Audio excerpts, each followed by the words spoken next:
And a very pleasant good evening, everyone, and welcome to Nevada, Missouri. Tonight, the Cassville Wildcats on the road. Big 8 Conference football taking on the Nevada Tigers. Week number 7 of the high school football season. That's right, only 3 weeks remain in the regular season, including tonight's action, and then it's on to district play. We've got another beautiful night for high school football. Rain moved through earlier in the day, but it has cleared the area, and it has given way to a lot of clear skies and a beautiful October evening here for week number 6 of the season. Glad to be with you here on the Talon Sports Network. Sammy Clapper alongside Jeremy Marple and Todd Speakman. And we're here live on the Talon Sports Network and on Web TV as we bring you this road game tonight here as the Wildcats take on the Nevada Tigers.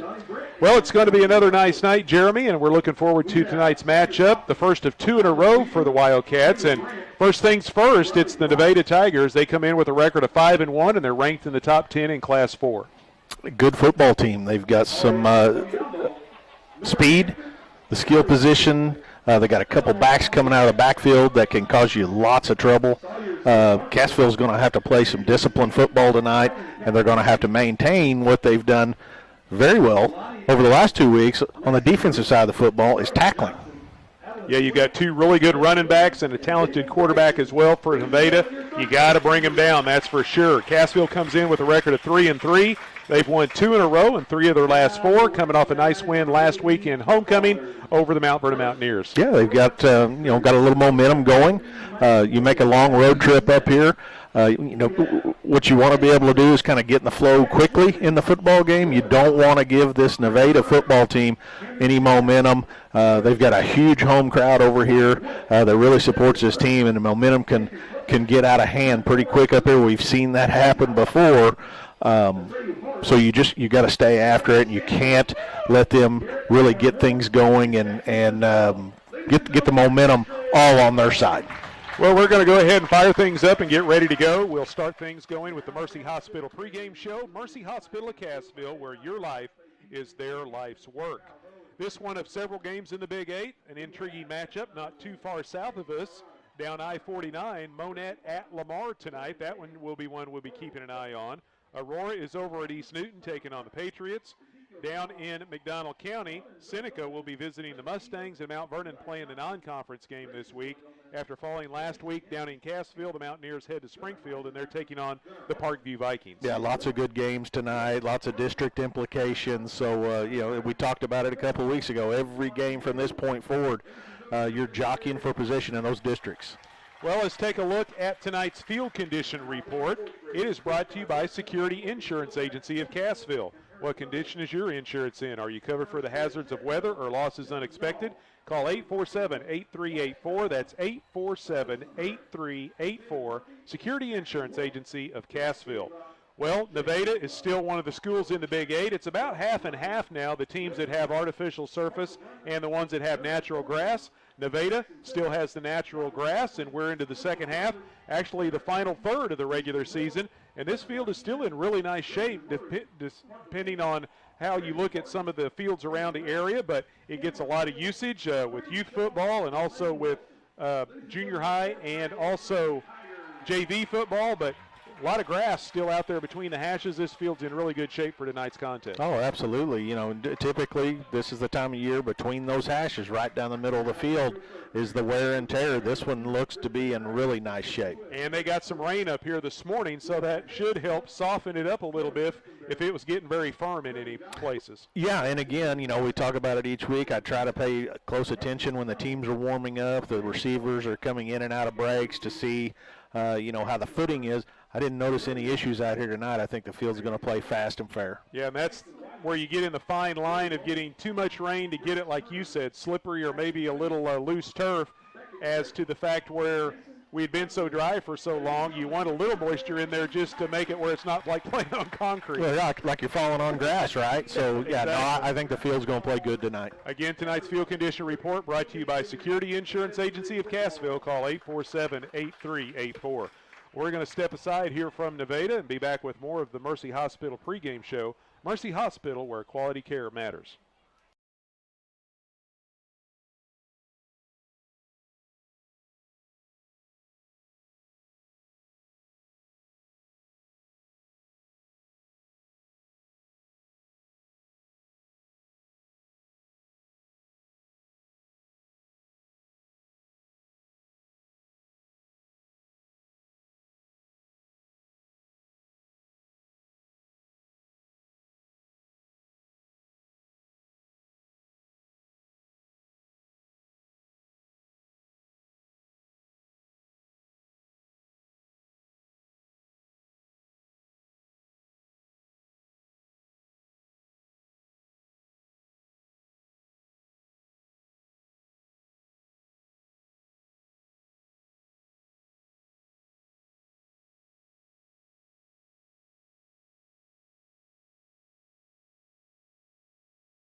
Tonight's game is not only a competitive contest between these two schools, it's also an educational experience for the students involved. Because high school activities are about learning life's values, we remind everyone to do their part in keeping our hometown sports a positive experience. When you attend your next high school game, do your part to help rekindle the spirit of citizenship by showing good sportsmanship.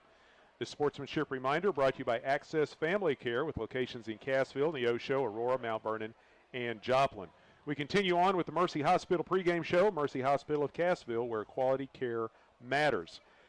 We were talking about districts briefly just a moment ago, and we'll take a look at the district standings after 6 weeks of the regular season. Seneca's on top. The Indians unbeaten at 6-0. They've got a very comfortable lead in Class 3 District 6. But Cassville, with their back-to-back wins, have moved up to the number 2 spot in the district. They're just small percentage points ahead of Hollister. Aurora is in the middle with Mount Vernon, but the Hound Dogs have the head-to-head as they beat Mount Vernon earlier in the season. And then East Newton and Reed Spring in the 6th and 7th positions in the district, both still looking for their first wins of the year. And again, we remind you, Seneca's going to get a bye if they hang on to the top spot, which in all likelihood they will.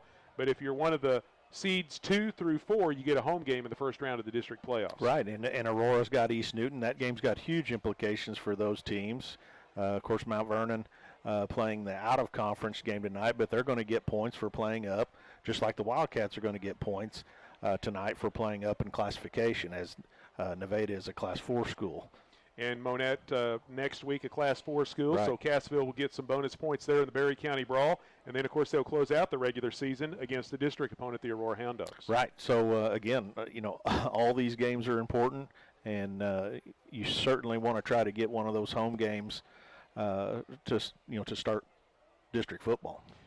Well, it looks like the Nevada Marching Band is on the field. They're bringing out the Stars and Stripes. The Air Force ROTC cadets are going to do that. So we're going to take a break while they play the national anthem. Tonight's national anthem is brought to you by Stump Realty and Auction Service. They salute all of those who have fought for the flag. They're locally owned, and they specialize in real estate auctions. You can check out their website for more information at stumpauctions.com. Stump's Auction Service. Contact them for your next sale. Sold them with Stump's Realty and Auction Service. You're listening to Big 8 Conference Football here on the Talon Sports Network.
Back with you here in Nevada. We continue on with the Mercy Hospital pregame show. Mercy Hospital, where your life is their life's work. It's time for tonight's Wildcat Keys to Victory, and they are brought to you by Heritage Tractor.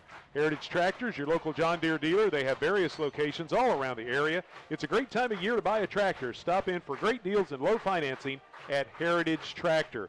Well, we're already kind of briefly touched on it. One of the keys to victory is to slow down Jackson and Collins, two very talented running backs. It's the twin-headed or the two-headed monster that comes out of the backfield. And, of course, Nevada still has that unbalanced offense that they like to run. They bring a lot of guys in motion, kind of get a flow going one way, running behind a wall of blockers. But as you pointed out earlier, when you get to those guys, you got to be able to bring them down. Don't give them extra yards after contact because they can hurt you with their legs. Well, 100%. And Nevada's putting up lots of points this year, and they do a lot of their damage on the ground. They have the ability to throw the football, however.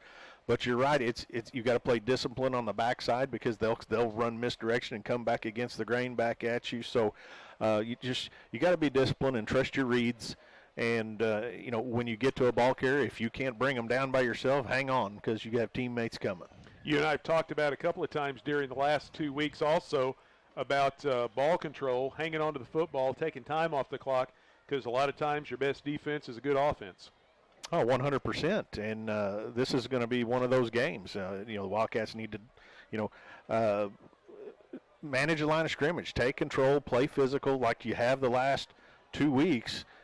Wildcats have looked good the last 2 weeks, and they've been physical at the point of attack. Take control, move the chains. You don't necessarily need the big play. You take them, and we've seen a lot of them out of this Wildcat offense this year. But keep the football, manage the clock, move the chains, work your way down, and when you get in the red zone, find a way to punch the ball in the end zone. Well, you're exactly right about that, too, because sometimes it's just one of those little things that you make a break for yourself can end up being the difference in a football game. We saw that going back to week one. They had Seneca on the ropes there late, ended up losing only by 6. Nevada, that's their only loss of the year was to Seneca, and it was a wild shootout, a high-scoring game. But doing those little things right can lead to a lot of success. Well, absolutely. You got to take care of the football. And again, I talked about the momentum that Nevada seems to be able to get on this football field, their home football field. You can't turn the football over, and you can't give them short yardage because they will take advantage of that. Again, tonight's Wildcat Keys to Victory brought to you by Heritage Tractor. They're your local John Deere dealer. They offer new and used equipment for your backyard, farm, and ranch, with equipment ranging from construction and compact utility tractors to lawnmowers and recreational vehicles. They work hard to find the right products for you. Stop by or visit heritagetractor.com. Well, they've been introducing a lot of folks here in the pregame festivities. They've got the youth football members out there along with youth cheerleaders as well. And we're still about 10 to 12 minutes away from tonight's opening kickoff here in Nevada.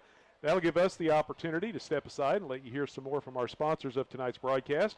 We still got to check out tonight's Wildcat starting lineup, and we'll talk a little bit more about the Nevada Tigers as well as we continue on with the Mercy Hospital pregame show.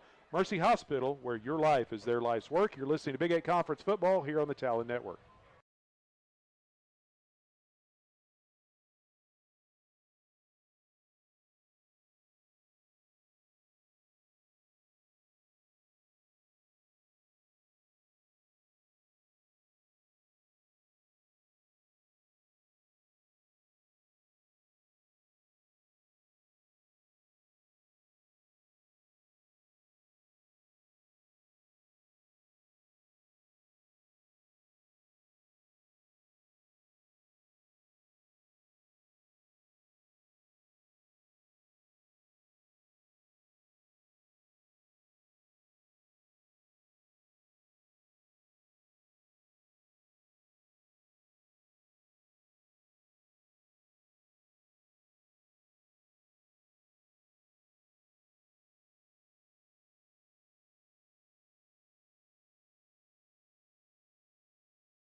Sammy Clapper and Jeremy Marple back with you here in Nevada. Cassville on the road. Big A Conference football taking on the Tigers. Glad to be with you here tonight from Nevada High School as we continue on with the Mercy Hospital pregame show. Mercy Hospital, where quality care matters. It's time now for the Cassville Wildcats starting lineup for tonight's ball game. It's brought to you by Fast Trip at 104 South Main in Cassville. Great prices and friendly service is what you'll find at Fast Trip. Stop by today, locally owned by Mike and Anita Carr. Defensively for the Wildcats, a defensive tackle. They'll start Gunnar Knight. He's a 5'10", 230 senior. And he'll be joined by Ethan Sizemore, 6', 230 senior. Also could see Ricky Norris and or Isaac Looney at defensive tackle tonight. Defensive end, Sky Yang, 5'9", 210 senior, and Zach Myers, 6', 200-pound sophomore. Linebackers, Easton Hughes, 5'10", 185 junior. Mason Bryan, 5'10", 140 junior. And Tristan Thompson, 5'9", 175 senior. Cornerbacks for the Wildcats will be Andon Gottney, 5'10", 175 senior, and Colton Roark, 6'1", 185 senior. And the safeties, Chance Freed, 5'5", 140 senior, and Carlos Barrientos, 6'2", 200-pound junior. On the offensive side for Cassville, at quarterback, they'll start Jaron Stearns. He's a 6', 150 junior. He's ran for nearly 250 yards and a couple of touchdowns, and he's thrown for over 730 yards and 9 scores. At running back, Mason Bryan. He has 128 yards on the ground on the season and a touchdown. He's a 5'10", 140 junior. He'll be joined by Easton Hughes, a 5'10", 185 junior. Hughes has 5 rushing touchdowns already just in the last 3 games and has ran for over 120 yards. He also has a touchdown reception on the year. Receivers, Jaden Castleberry, a 5'10", 150 senior. And on the other side, Colton Roark, a 6'1", 185-pound senior. Roark has ran for over 240 yards and 4 touchdowns, and he has hauled in over 500 yards receiving and 6 touchdowns for the Wildcats. Tight end will be Zach Myers, 6', 200-pound sophomore. And the offensive line at center, Isaac Looney, 6', 245 senior. Right guard, Ethan Sizemore, 6', 230 senior. Right tackle, Logan Williams, 6'6", 300 senior. Left guard, Gunnar Knight, 5'10", 230 senior. And left tackle, Harley Madison, 6'4", 220 junior. Again, the Wildcats starting lineup brought to you by Fast Trip. Whether for fuel, grocery items, fountain drinks, ice cream, snacks, they have it all. And at the very best prices. Fast Trip, 104 South Main in Cassville, locally owned by Mike and Anita Carr. Cassville coming in with a record of 3-3. The Wildcats 2-3 in the Big 8. Nevada is 5-1 and 5-1 in the conference. Their non-conference game will not come until week 9 when they play Pleasant Hill. They're ranked number 6 in Class 4. Their only loss coming to Seneca when they lost to the Indians 54-33 in a shootout. And Nevada's got quite a string of success going here in recent years. Last year they went 8-3, went 7-1 in the conference. Their only loss to Seneca. The year before that they were 9-3. They lost to Seneca and Lamar in the conference, and that was their only losses during the regular season. And then they lost in the quarterfinals to Kearney, who went on and won the Class 4 state championship. And then the 2 years prior to that, in 2022 and 2021, they were also 9-3 both of those years, 4-2 in the Big 8, losing to Lamar and McDonald County, and they lost in the district title in both of those. So a lot of success here in recent years for Coach Beechler and his Tigers. Well, Coach Beechler and his staff do a good job. They're good coaches, and they've had a string of nice athletes and some great big offensive linemen come through, and so they've been able to piece it together and have some success. They've got a lot of veterans back this year, too. On the offensive side, they are all seniors with the exception of the 2 running backs, Jackson and Collins. And on the defensive side, they're all seniors with the exception of Jackson, Collins, and Isaac Jeffrey. So a lot of veterans on both sides of the football. Yeah, and, senior-laden teams can be tough to deal with. They've got a lot of experience. They've been on the football field on Friday nights an awful lot. So, they're going to bring a lot of experience to the table tonight. Cassville got started the year with a lot of injuries, and they've been working healthy kids back into the lineup, and we've been seeing that. One of them we just talked about, Easton Hughes, missed a lot of playing time early on, but in the last 3 weeks he's accounted for 6 touchdowns already, and they had some injuries up front on the offensive line. We've seen that slowly progress and get better. And then the young kids that got playing time early are still out there playing on Friday nights, and they're getting better each week. And Coach Weldy hopes that continues through the last third of the season as well. Well, definitely. The Wildcats have been able to run the football, and it sure helps when your offensive line gets healthy. And, when the offensive line is healthy and working, then you're going to have more success running the football. Hughes has done a nice job coming in, runs the ball very hard, but he also is a big plus in that linebacking core. Cassville wearing the white jerseys tonight with the black numbers on the front and back. They're wearing the gray pants with the black and gold stripe down the side, the black helmets with the Wildcat logo. Nevada is in all maroon with white numbers on the front and back, and the gray helmets with the big maroon N on the side as they are back out on the sidelines along with the Wildcats. Coach Beechler is gathering his captains and Coach Weldy gathering his captains as we get ready for the coin toss here tonight. Still about 4 minutes away from tonight's opening kickoff. Tristan Thompson, Colton Roark, Isaac Looney, Sky Yang, the captains for the Wildcats, gathering on the far side. Tonight's coin toss brought to you as always by the Clark Center. They have offices in Dade, Berry, and Lawrence counties. You can go to www.clarkmentalhealth.com to find the phone number for services in your area. Clark Community Mental Health Center, moving forward, improving lives and communities through compassion and care. Well, the officials still gathering and getting ready to go through the pregame festivities and coin toss, so it'll give us a chance to take another quick break and let you hear some more from some of the sponsors of tonight's broadcast. We'll be back to let you know who won the toss, who's going to get the football, and get ready for tonight's opening kickoff. You're listening to Big 8 Conference Football here on the Talon Network.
All right, back with you at Nevada, just about ready to get this Big 8 clash underway between the Cassville Wildcats and the Nevada Tigers. Nevada has won the toss, and the home team wants the football as they have elected to receive. They will be coming out of the east end of the field here at Nevada. Cassville will be kicking off from the west, going from our left to right as we look on here this evening. Tonight's first quarter brought to you by Michael's Hardware at 186 Sale Barn Road in Cassville. For your project questions, call Michael's. Friendly folks, serious hardware. Stop by and check out all of their fall decorating items right now as well. Mums are in season, and they always have a great selection. Cade Williams set to kick it away for Cassville. The Wildcat kickoff brought to you by Lane Stubblefield. From one Wildcat to another, Lane Stubblefield with Reese Nichols Realty wants to be your real estate agent. Check out all that Lane has to offer at lane.reesenichols.com.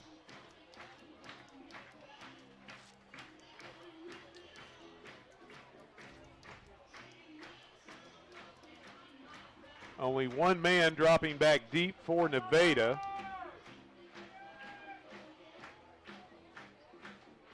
And I think that's Kellen Braden, the quarterback. You usually don't see a quarterback dropping back returning kicks, but It's Braden or Mason Majors, 15 or 16. Yeah, I can't tell. I can't tell exactly either. So the ball is kicked down the far hash, scooped up at the 24-yard line and brought out on the return by John Collins, and Collins takes it all the way across midfield into Cassville territory as John Michael Collins with a big return brings it out to the Cassville 45. Yeah, chance free, nice tackle right there, saves a touchdown, and you can see the explosiveness right out of the box by Collins.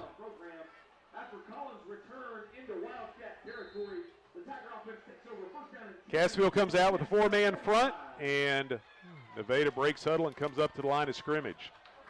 They go with that unbalanced, customary-looking offense. Everyone's unbalanced to the right now. Kellen Braden from the shotgun. Hands the ball off, a little halfback option. They got Collins streaking down the hash, and he was open, but Will Jackson overthrows Collins, and the pass goes incomplete. Yeah, a little halfback toss pass right there, and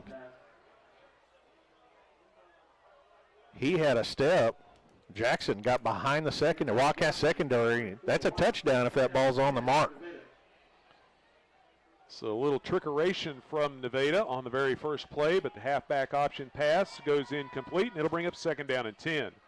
This time the Tigers bring trip receivers, 3 men out wide to the left as Braden continues to operate from the shotgun. He pitches the ball back to Jackson. Jackson's got a hole. He's inside the 40, inside the 35, down to the 30-yard line. A big run by Will Jackson picks up a 1st down. Yeah, 3 receivers out there left to block, and Jackson just worked his way through them into the Wildcat secondary. Big gain right there. Takes it down. They say his knee went down at the 31 for a gain of 14. As Nevada moving the football on the ground after coming up incomplete on that first pass attempt of the night. Jackson stays in the backfield with Braden. And they give the ball to Jackson again. This time he runs along the right side of the offensive line for the Tigers. Finds the running a little tougher over there. He's able to move inside the 30 down to about the 28, maybe the 27. Looks like they do spot him down at the 27 for a gain of 4. Yeah, working inside that right tackle there. About 6 yards remaining right there. 4 yards on the run, going power football. Collins along with, out there on the right side, Drew Miller, as Jackson and Beechler stay in the backfield. Braden hands the ball off to Collins, coming in motion, and he runs into a wall of white shirts over here on the near side of the field. Good defensive pursuit that time by Cassville, and they drop him for a yard loss back to the 28-yard line, and it'll bring up 3rd down. Yeah, really nice job there by Norris. He didn't bring him down, but he had a hold of him, stopped him, and the cavalry came to wrap up Collins. Nice job right there, and that's what you got to do. You got to bottle these guys up. It'll bring up a 3rd down and 7 facing Nevada. Twin receivers to the left, short side of the field. Braden hands it off to Jackson, trying to get to the edge, cuts it back inside a kick-out block and races down to the 20-yard line and picks up a 1st down. Well, pretty good job of blocking along the right side of that offensive line there. As Jackson they sealed off the edge, and Jackson just was able to get outside, turn it downfield, and pick up a 1st down. Jackson not real big, but he runs with his head up. He's always looking for a hole downfield, and he really uses that field vision to his advantage. Yeah, absolutely. Absolutely. Good backs, that's what they do. They run where they can see, and Jackson certainly does that. So 1st and 10 Tigers at the Cassville 20-yard line. Braden gives it to Jackson again. He's got some blockers around the right end. Stopped short of the 15. They're going to spot him down at about the 17-yard line for a short pickup of 3. Yeah, Jackson again off the right side, brought down by Barry Entos right there. Barry Entos did a nice job coming up in run support from his safety position. Got that shoulder pad right in the midsection of Jackson and brought him right down. Pretty good hit out there. 3 minutes gone in the opening quarter. Nevada with the football. 2nd down and 7 at the Cassville 17-yard line. Got a good opening kickoff return from Collins, and they have moved it inside the Cassville 20. Kellen Braden calls for the ball, gives it to Jackson, who in turn hands it inside to Collins, and he nearly broke it into the end zone, but a touchdown-saving tackle down at the 5-yard line makes it 1st and goal Tigers. Yeah, a little end around there, misdirection again. Nice job coming up from that cornerback position is Colton Roark getting in to save a touchdown. So 1st and goal from the 5 for Nevada. They've held the ball for 3.5 minutes here on this opening drive. They're knocking on the door. Cassville's defense trying to slow them down here. Miller goes wide to the right. Collins lines up in the slot. Jackson in the backfield along with Kellen Braden. And they give it to Jackson. He's got a big hole around the right end. Diving for the end zone. Still no score yet. And we've got a flag thrown back at the line of scrimmage. So that's why we did not see a signal for a touchdown. Jackson got right to the goal line and just really took a big shot by Tristan Thompson right at the goal line. But it looks like this is going against the Tigers, going to take 6 points off the board. And it's going to be a personal foul, a chop block against Nevada. And that's going to be a big 15-yarder that moves it all the way back out close to the 20-yard line. That penalty drawn by the Tigers is brought to you by the Rib Steakhouse. They're the area's go-to for the best steaks, barbecue, fish, chicken, and more. They're open Wednesday through Saturday, 3 to 9, with specials every night at the Rib. Well, the Wildcats catch a break right there as the penalty, again, taking points off the board of the Tigers. Moves it all the way back to the 17, and it'll be 1st and goal Nevada. Jackson stays in the backfield. They give the ball to him. Around the right end he goes. Tries a little spin move out there as he takes on contact at the 15. Dives down to the 14-yard line for a gain of 3. Thompson flowing down from that linebacker position. Also Easton Hughes coming up and attacking Jackson on the run. So 2nd down and goal from the 14 now for Nevada. 7:40 in counting left to go here in the opening quarter. Costly 15-yard penalty took Nevada out near the 20-yard line, but they have taken it back inside the 15, facing 2nd down. Braden hands inside to Collins. Collins being pressured in the backfield, and he's dropped for a loss. Good job by Mason Bryan, came blasting through, and it's a loss of 6 back to the 20. The other Wildcat linebacker, Brian, great job. And again, that's the discipline I'm talking about. Little misdirection there. Collins coming back around to the left. Brian coming upfield, making a play in the backfield. Nice job right there. So 3rd and goal from the 20 now for Nevada. After the 6-yard loss. They keep Collins lined up in the slot over on the right side. Jackson off the right hip of Braden. He's looking to throw. Pressure coming from behind. Lobs it down into the corner of the end zone, and it's just over the head of the intended receiver, John Michael Collins, and it goes out of play, and it'll bring up 4th down. Yeah, 4th down. Big 3rd down right there. Braden was leaking out to his right. Just overthrew Collins down. Collins had gotten a step. Just not able to secure the football. So Braden checks with Coach Beechler and the offensive coordinator. Now he heads back out onto the field. Nevada going to go for it here on 4th and goal from the 20.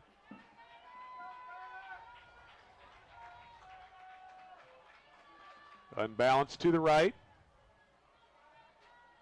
Braden gives it to Jackson, who in turn gives it to Collins. Collins cuts it back against the grain, still on his feet inside the 15. Takes it down to about the 12 or 13. Comes up well short of the end zone, and Cassville holds on down. Yeah, great job by that Wildcat defense. Big time kick return. Nevada starts in Wildcat territory.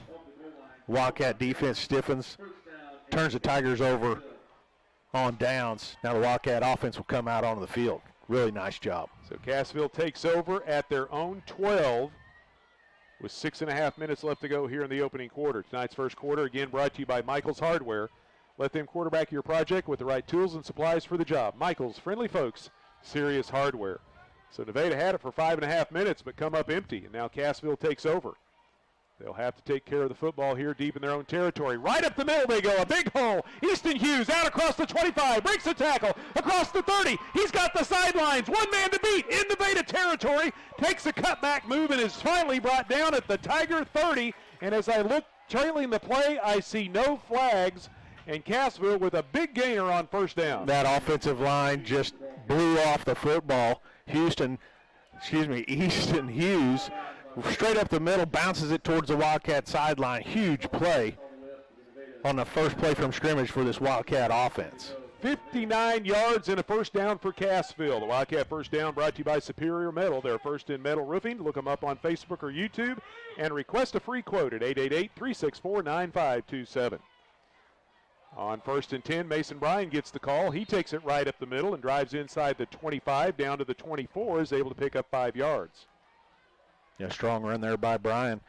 And this is going to be important for this Wildcat football team. Is going to be the success rate on first down. You know, picking up yardage on first down, staying out of second and long. 2nd down and 5 for Cassville.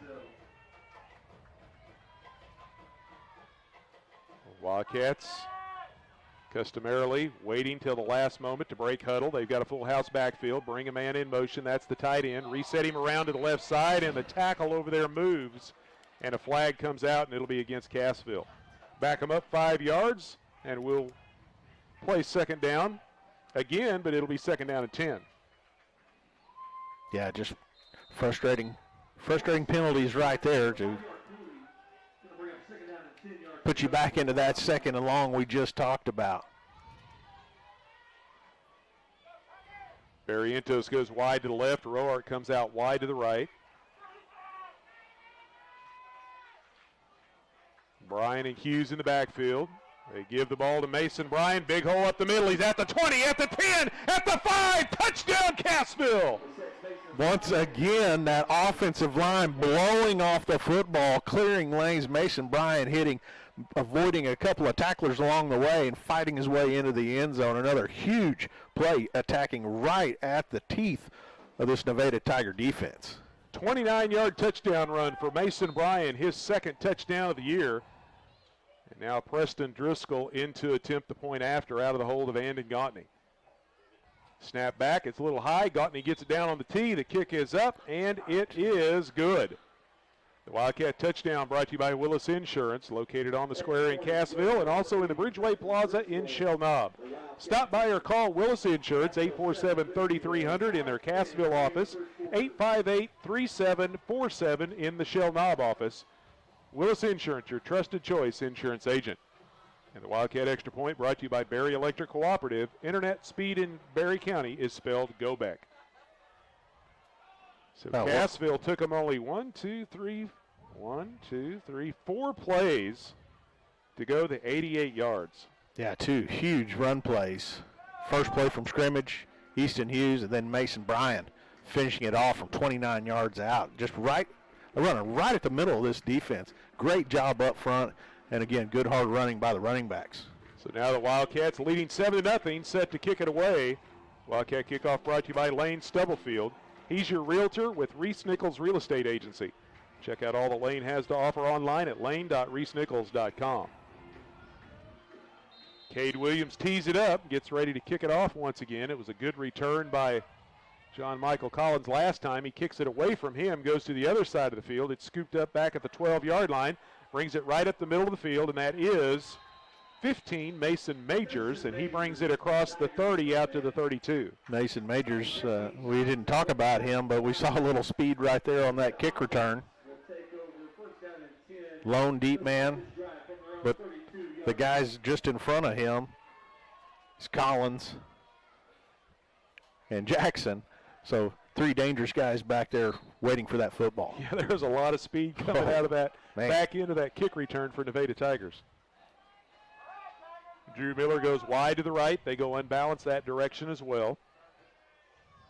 It's a familiar formation with Nevada that's been around for a long, long time. Handoff goes to Will Jackson, trying to get to the edge, breaks a tackle, keeps his feet, lowers his shoulder, and takes it out across the 40-yard line, and very nearly picks up a first down depending on where they spot the ball, and they are signaling first down Tigers as he picks up 10. Yeah, that's a pretty good spot right there, but that's what makes these backs so tough. The Wildcats into his legs right at the line of scrimmage. He's strong enough and has good enough balance. He's able to put that hand on the ground, stay on his feet, and pick up a first down. A little over halfway through tonight's first quarter. Cassville leading 7-0. Tonight's first quarter brought to you by Michael's Hardware in Cassville. They'll give you your to-do list a game plan that's sure to be a winner. Michael's, friendly folks, serious hardware. First and 10 Tigers at their own 42. Kellen Braden With Collins coming in motion, Braden's going to keep it himself. Runs in behind his center and his guard on the left side and takes it out to the 46-yard line. Picks up 4 yards, and it'll bring up 2nd down and 6. Yeah, Braden faked to the man coming across his face, and straight ahead he went, brought down by Mason Bryan. Looked like Easton Hughes also in on that tackle. Down to 4 minutes left to go in quarter number 1. Cassville with a 7-0 lead. Tigers with their second offensive possession of the night. It's something you don't see a lot anymore. Braden, a lot of times, comes over to the sidelines to get the play call. He doesn't every time, but he does it quite a bit. And most teams nowadays either send somebody in with the play or they do signals. Right. You actually have the quarterback coming over talking with the coach. On 2nd down and long, trying to run the football, and Cassville's defense plugs the hole and brings down the ball carrier for a loss back at the 45. Yeah, once again, Norris. Along that, Norris been dealing with that ankle issue, but tonight's made a couple of big plays already. That was Jackson on the carry. He loses 1, and it'll bring up 3rd down and 7. Nevada 1 for 2 on 3rd down conversions so far here early on in this one. Big 3rd down play right here with the Tigers still on their side of the 50-yard line. Low snap. Braden has to go down, picks it up, and is hit and dropped by Myers right at the line of scrimmage. So no gain on the play, and it'll bring up 4th down. Wow, Zach Myers spun Braden in the air after he hit him. Big time hit there by Zach Myers. Play was botched from the beginning as the snap kind of rolled back to Braden. He was able to pick it up and then just tried to get what he could, and Myers come right down the line of scrimmage and really put a shot on him. Mason Bryan drops back deep for Cassville as Nevada's going to be forced to punt for the first time tonight. Snaps a good one, left-footed kicker, and that is Jet Snyder. He booms this one down the Nevada sideline. It's going to roll inside the 10 all the way down to the 8. Good punt by Snyder. That forced punt was brought to you by Four State Dental Care. They've been building beautiful smiles in Southwest Missouri with 3 locations to better serve you. They have in-house insurance and benefit plans that ensure your smile will be beautiful at an affordable price. Well, once again, another nice series from this Wildcat defense. Playing aggressive, tackling the ball carriers. You said it, good punt right there. Wildcat's going to start inside their own 10-yard line. But a great series just a few moments ago out of this offensive unit. So Cassville starts the drive at their own 8, leading 7-0 with 2:20 left to play here in the first quarter. Cassville going to run the football, and out of the backfield comes the quarterback, Stearns. Nobody knew where the ball was for a moment for Nevada's defense, and Stearns races all the way out to the 29-yard line, a big gain on 1st down. He's done a really nice job, and one thing I notice about him is ball faking. He hides that football so well. He faked the football, just rode Hughes all the way into the line of scrimmage before he pulled the football out, then comes right around behind him. He pops in through the linebackers before the Tigers realize he's got the football. Another big run by this Wildcat offense. The Wildcat first down brought to you by Superior Metal, their first in color selection. Find out more online at superiormetalsalesinc.com. Right back up the middle goes Easton Hughes, and he powers his way out to the 34. It's a gain of 5 on 1st down, and it'll bring up 2nd and 5. Yeah, hard physical run right there. Again, straight at this Tiger defense. Down to 90 seconds left to go here in the opening quarter. Cassville with a 7-0 lead. Wildcats pounding the ball right at the heart of the Nevada defense and picking up nice yardage.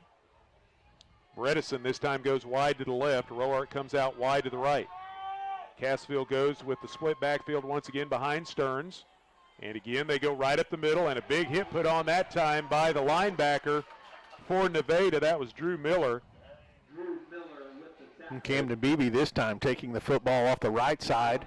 Tried a little spin move, but as soon as he completed that turn, he took a shot. But he inches his way towards that 1st down marker, 3rd and 1. Beebe's first carry of the night, he picks up 4 yards, and Cassville with their first 3rd down situation of the night. Roark and Barrientos go wide to the left. 3rd and 1 for Cassville at their own 38. Stearns quickly up to the line of scrimmage, and a flag is thrown, and here we go again. They've already had a costly penalty back earlier, but they were able to overcome it and scored. But now on 3rd and short, It turns it into 3rd and 6 on an offside penalty against Cassville. So somebody was lined up offsides on the play. Is that what I'm seeing out there? Oh, that's 2 penalties that could be costly. We'll see if the Wildcats are able to overcome this one. 25 seconds and counting left to go here in the first quarter. Cassville facing 3rd and 6 now instead of 3rd and 1. That brings life back into the Nevada fans. Stearns looking to throw. Slant. Caught. No, it's off the fingertips of Roark. He had the yardage for the first down, and he couldn't secure the pass, and it'll bring up 4th down. Oh, my. That was right there for a first down, and the ball just went right between his fingers. Yeah, you don't see Roark dropping too many passes out there. Had to go up to get the football, and I think it was, again, a situation where he doesn't feel any defenders around him, and he's looking where he's going to go after he catches it, and just took his eyes off the ball. So Roark now set to punt it away for Cassville. So the penalty does prove costly. The Wildcats have to give it back to Nevada. It bounces at the 32, picked up at the 25, and here comes Collins. He's out across the 40 and takes it out to the 44-yard line. Yeah, nice return by Collins. Fielded the ball off a couple of hops there. Roark trying to angle the punt away from him, but didn't quite get it far enough away. Wildcats, wow, golden opportunity right there, just not able to capitalize offensively. And that will be the final play of the first quarter. After 12 minutes here at Nevada, Cassville leads the Tigers 7-0. We'll step aside, be back with quarter number 2. You're listening to Big 8 Football here on the Talon Network.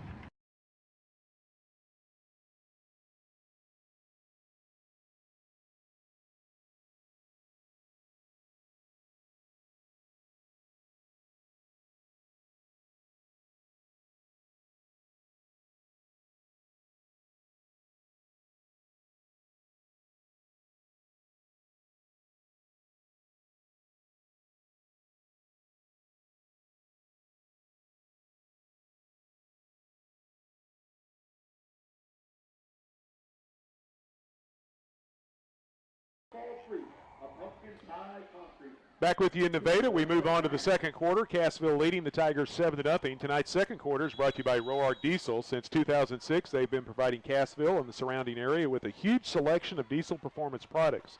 They're located just north of Cassville on Highway 37. You can also find them online at roarkdiesel.com or give them a call at 847-6560. So Nevada takes over. Both teams have been forced to punt here in the early going. Cassville has held the Tigers on downs, and the Wildcats have scored a touchdown, so each team has had the ball twice. Cassville with a 7-0 lead. Nevada takes over. First play of quarter number 2 at their own 44-yard line. Cassville stays with the 4-man front.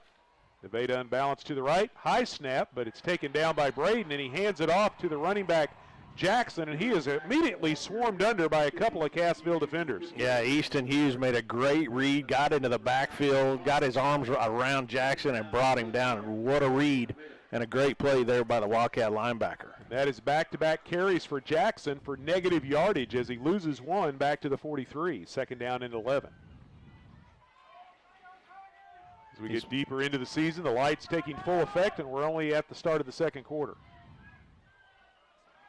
Twin receivers this time wide to the left for the Tigers. Braden continuing to operate from the pistol, fakes the handoff, pass over the middle, open is Collins, and he's got some room. He's at the 30, the 20, the sidelines, and he's in for the score. A little play action in the backfield. Collins coming from that slot position, streaking across from the backside. Good throw by Braden, hitting Collins right in stride. And then you can see the speed of Collins out there. Nobody able to catch him. Big-time play for the Tigers. 57-yard touchdown pass, Kellen Braden to John Michael Collins, and the Tigers are an extra point away from tying this one up as they score on the first play, or the second play here of the second quarter. Snaps a little offline, but the kick is up, and it is good by Kellen Braden. And 11-10 now left to go in the first half. We are tied at 7. You just kind of feel like the Wildcats let the Tigers off the hook there at the end or in their previous drive with the 3rd and 1, and you line up off sides, set you in, and then you don't catch a for sure first down. You give the ball back to them. It's like you let them up. You had them down. You're beating on them, and then you let them up, and they have the ability to throw that big punch, and we just saw it right there. Yeah, you and I talked about back in the pregame.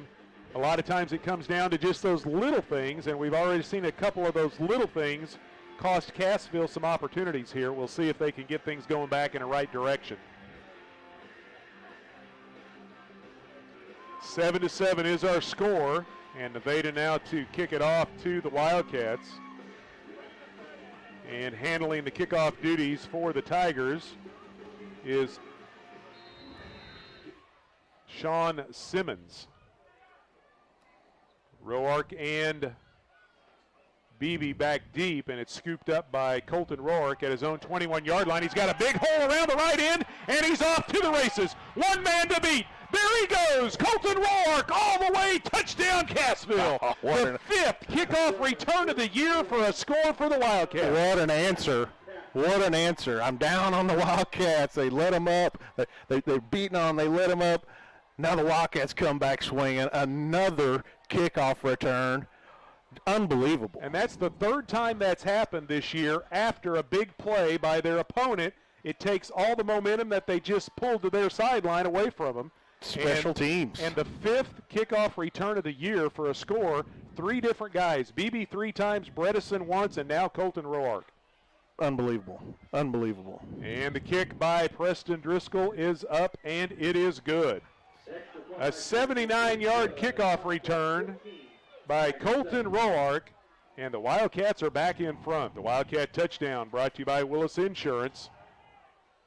Willis Insurance for auto, home, health, life, and commercial insurance. Stop by and get a quote today. And the Wildcat Extra Point brought to you by Berry Electric Cooperative. Internet reliability in Berry County is spelled Gobeck. Your business needs Gobeck. And we saw it last week against Mount Vernon after the Mountaineers scored. Big kickoff return, put the momentum back with the Wildcats back earlier in the season. Same thing happened with Lamar. And lightning strikes again here tonight in the first half as Colton Roark takes it 79 yards for the touchdown. Wildcats now set to kick it away. Once again, the kickoff brought to you by Lane Stubblefield. He works with Reese Nichols Realty, and he wants to be your real estate agent. Check it out online at lane.reesenichols.com. Cade Williams set to kick it away. Drills this one down the middle of the field. It's going to be fielded back at the 20-yard line. And the return man brings it out. That's Jackson. Starts to his right, cuts back to his left, and is dropped at the 31. Well, nice play in special teams coverage right there. Vincent Arguelles flying down the field. First man there, brought him right down.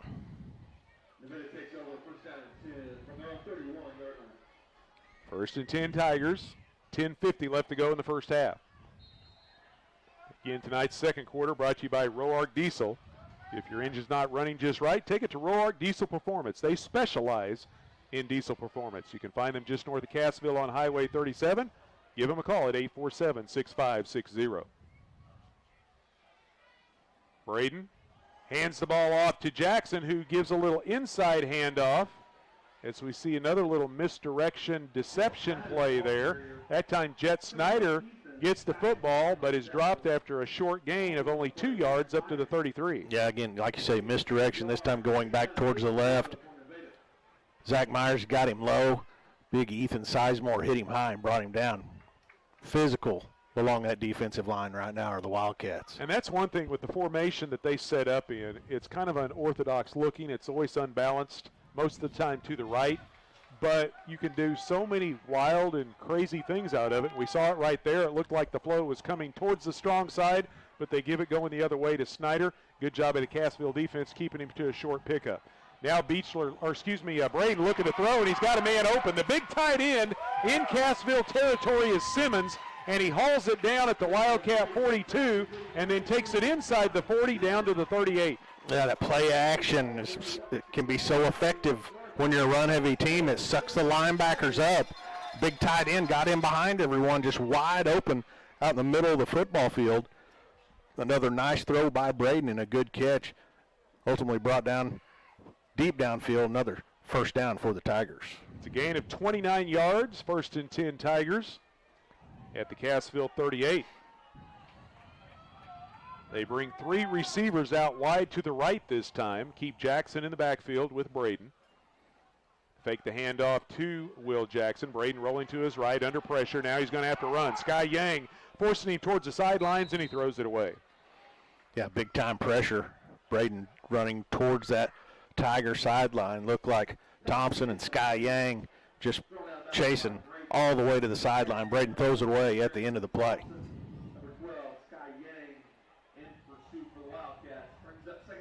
So 2nd down and 10 facing the Tigers with 9 minutes left to go in the first half. Cassville leading 14-7. Big pass completion to their tight end Simmons has got him into Cassville territory. But an incomplete pass on 1st down has the Tigers a little bit behind the chains. They go back to their unbalanced formation to the right. Handoff goes to Jackson. He's got blockers all over in front, and he picks up the 1st down as he runs his way down to the 27-yard line.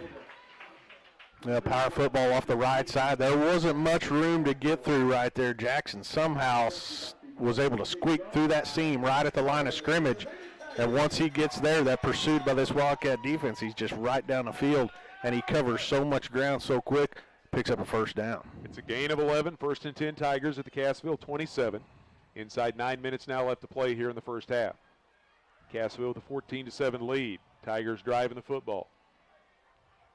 They bring a man out wide to the right. That's Drew Miller. Handoff goes underneath to Jackson. Hit at the 25, trying to spin off first contact, but then a couple of other Cassville defenders comes in to help him out. Easton Hughes got to him first, and they drop him for a gain of about 2.5 yards just inside the 25. Yeah, Hughes first man there. BB coming in at the end to help finish it up. Nice hit there by BB. So we'll call it 2nd down and a long 7 just inside the 25 at Cassville. Tigers come up to the line of scrimmage. They keep everyone in tight. They've got Collins in the slot. He comes in motion. They fake the handoff to him. Braden looking to throw, trying to run the fade. Colton Roark and Will Jackson going one-on-one, and the pass is incomplete. Good defensive coverage there by the Wildcats. Yeah, Jackson running the wheel route out there. Roark maintaining his discipline, not sinking towards the middle of the football field, ends up running stride for stride with Jackson. Both players dive at the end of the play right near the goal line. Good coverage. So 3rd down and 7 to go for Nevada. They are 1 for 3 on 3rd down conversion so far here in the first half. Under 8 minutes now left to play before halftime. Cassville with a 7-point lead.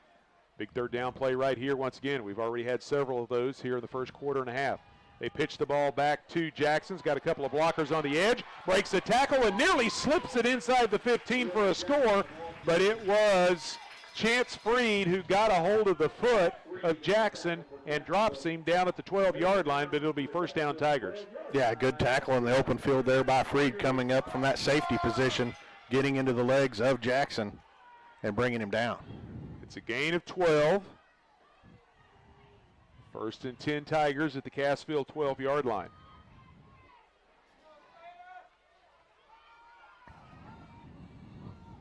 Jackson and Braden once again in the backfield. They fake the pitch to Jackson, and Braden is brought down quickly. Good tackle made by Ricky Norris.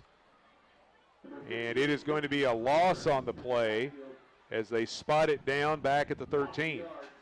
Yeah, Norris, he's been a menace along that defensive line. That's the 3rd play that just stands out that he's made tonight in this football game. Great job getting off his block, wrapping up the quarterback in the option game, and bringing him straight down to the ground. So 2nd down and 11 now facing Nevada. Jed Snyder having a little trouble wear with the shoulder pad. The jersey was wrapped up. Teammates trying to help him out. Play clock down to 10.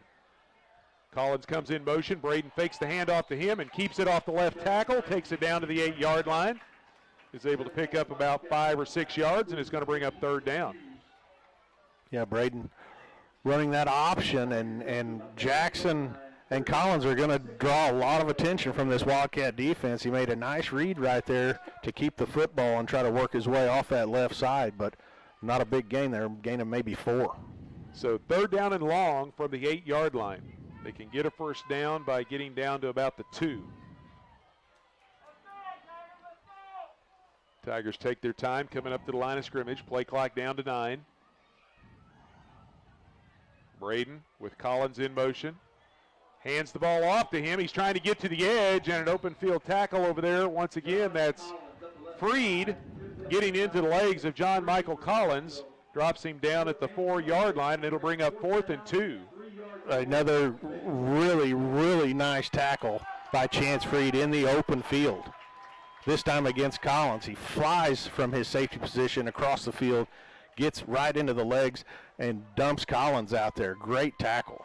They actually say his knee went down at the 5, so it's 4th and 3 from the 5 for the Tigers. They're lining up to go for it here with 5 minutes left to go in the first half. Nevada trailing by 7. They send one man way out wide to the right. Braden hands the ball off to Jackson, waiting for a block, and he's brought down from behind. This time it's Mason Bryan. Gets on the back of Will Jackson and drops him for a loss back at the 6. Yeah, another great defensive series there, or stop, I should say, by this Wildcat defense. Once again, Tigers driving, Wildcat defense bending, not breaking, but turning the Tigers over on downs, bringing that offense back out on the field. Wildcats deep in their own territory, but once again, they keep the Tigers out of the end zone. So Cassville will take over at their own 6, and once again, ball security will be important for the Cassville offense. 5 minutes left to go here in the first half. Cassville leading 14-7. Another big defensive stop there deep in their own territory. The Wildcats running the football. Right up the middle goes the ball carrier. Jumps over the line of scrimmage and takes it out to the 8, and that was Mason Bryan on the carry. He is able to pick up a couple of yards, and it'll bring up 2nd down. Yeah, Wildcats just trying to give themselves some breathing room down there inside their own 10-yard line.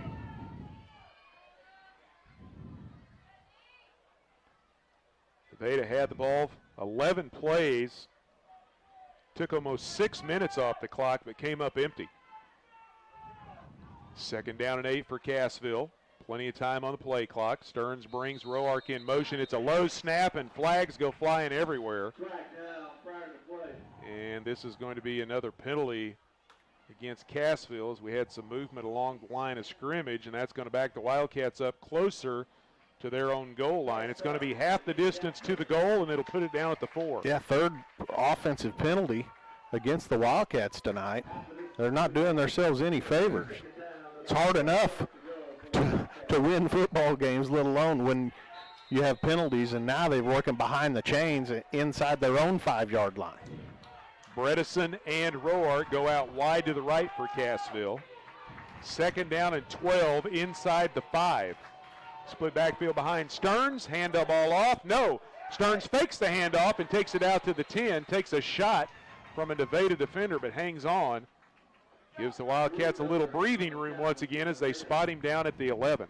Yeah, Stearns, nice job hanging on to the football. He took a shot ball side, but he hangs on the football again. A nice job in the option, riding that fullback, keeping it, working his way around, getting through that line of scrimmage, giving them some breathing room here. Big 3rd down play here for Cassville. 3rd down and 5 from their own 11. Barrientos out wide to the left. They go with the full house backfield. 3 men back there. They hand it off to Roark. A flag comes out. Roark takes it out to the 16. Very close to the first down marker, but we'll have to see what the flag is about in the Cassville backfield. And it's going to be a holding call against the Wildcats. Wow. Wow. Well, don't know for sure whether he would have had the first down, but it is very close. But the penalty is going to bring it back. And they are talking with Coach Beechler to see what he wants to do here. And he wanted to make sure whether that was going to be a first down or not. Because I'm sure if he would have come up short, they may have declined it and made it 4th down, but they do accept the penalty, so it's back to the 5-yard line once again, and it'll bring up 3rd down and 10.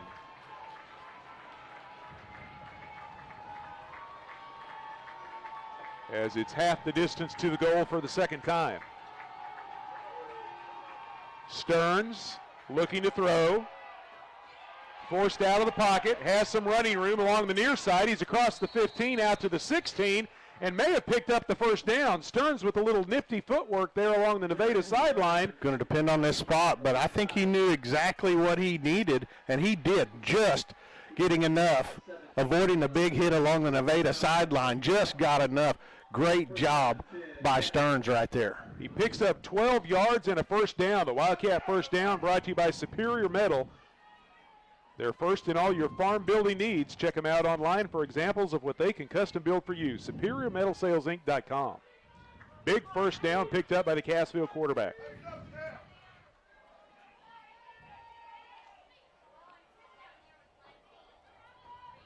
On 1st and 10, Stearns looking to throw again. Forced to his left, lobs it downfield. Roark up in traffic.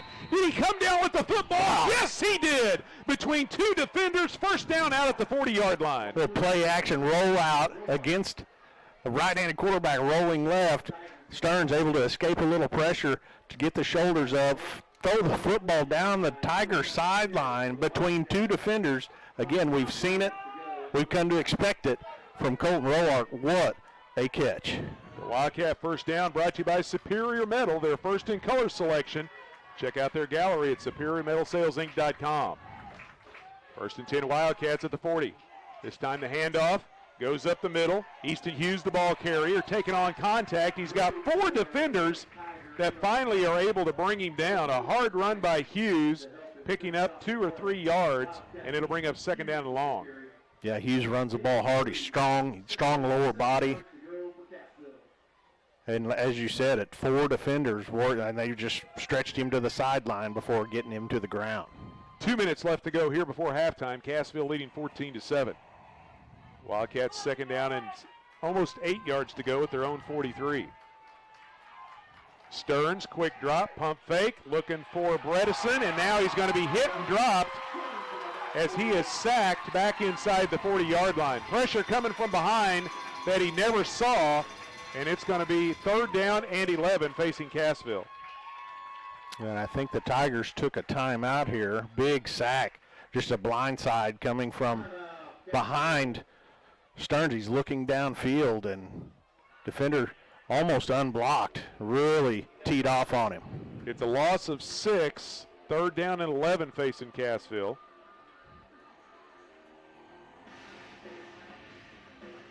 They've only converted 1 third down here in the first half. 1:48 left to go before halftime. Cassville leading 14-7. Tonight's second quarter brought to you by Roark Diesel. They provide the area with a huge selection of diesel performance products. Call Roark Diesel at 847-6560 or find them online at roarkdiesel.com. Well, Cassville started back at their own 6, overcame a couple of penalties to get it out across the 40-yard line, but a big sack right there has made it 3rd down and 11 now for the Wildcats.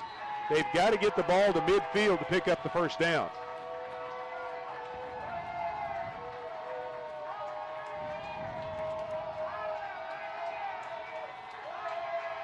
Man in the slot on the right side. They fake the handoff coming out of the backfield. Stearns rolling to his right, and the pass is off the fingertips of Mason Bryan, and it falls incomplete, and it'll bring up 4th down.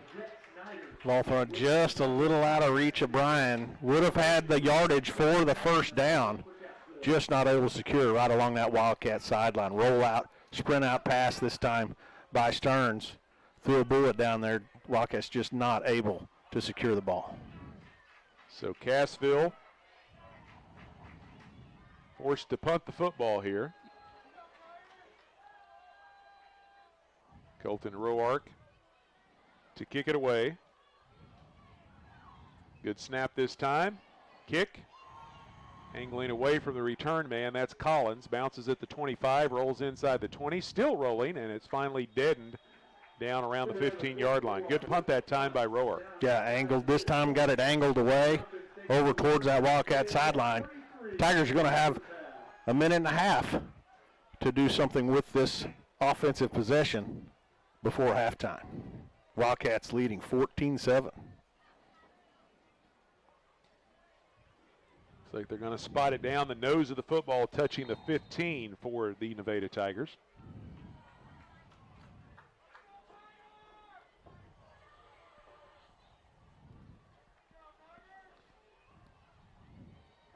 Tigers break huddle, come up to the line of scrimmage, play clock down to 10 seconds.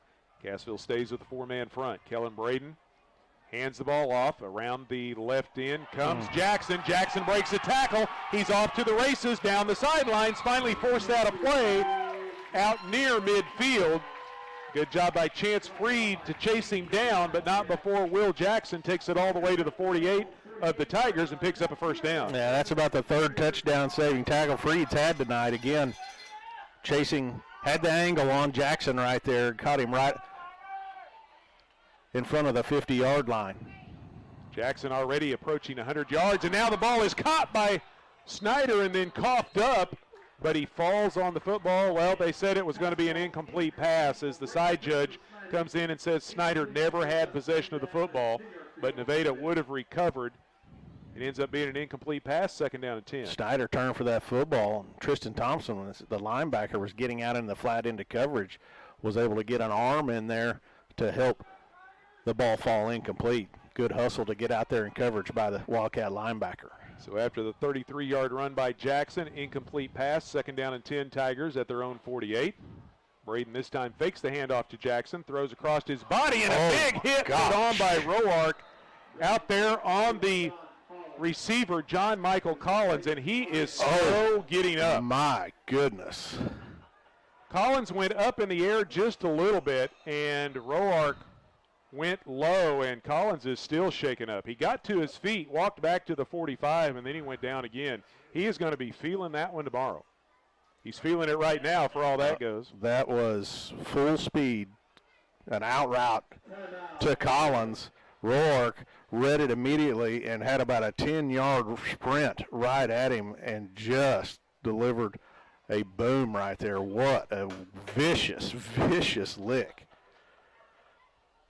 Yeah, he got him in the lower body, which took the pins right out from underneath him, and that one would not be good for the receiver wherever he got hit.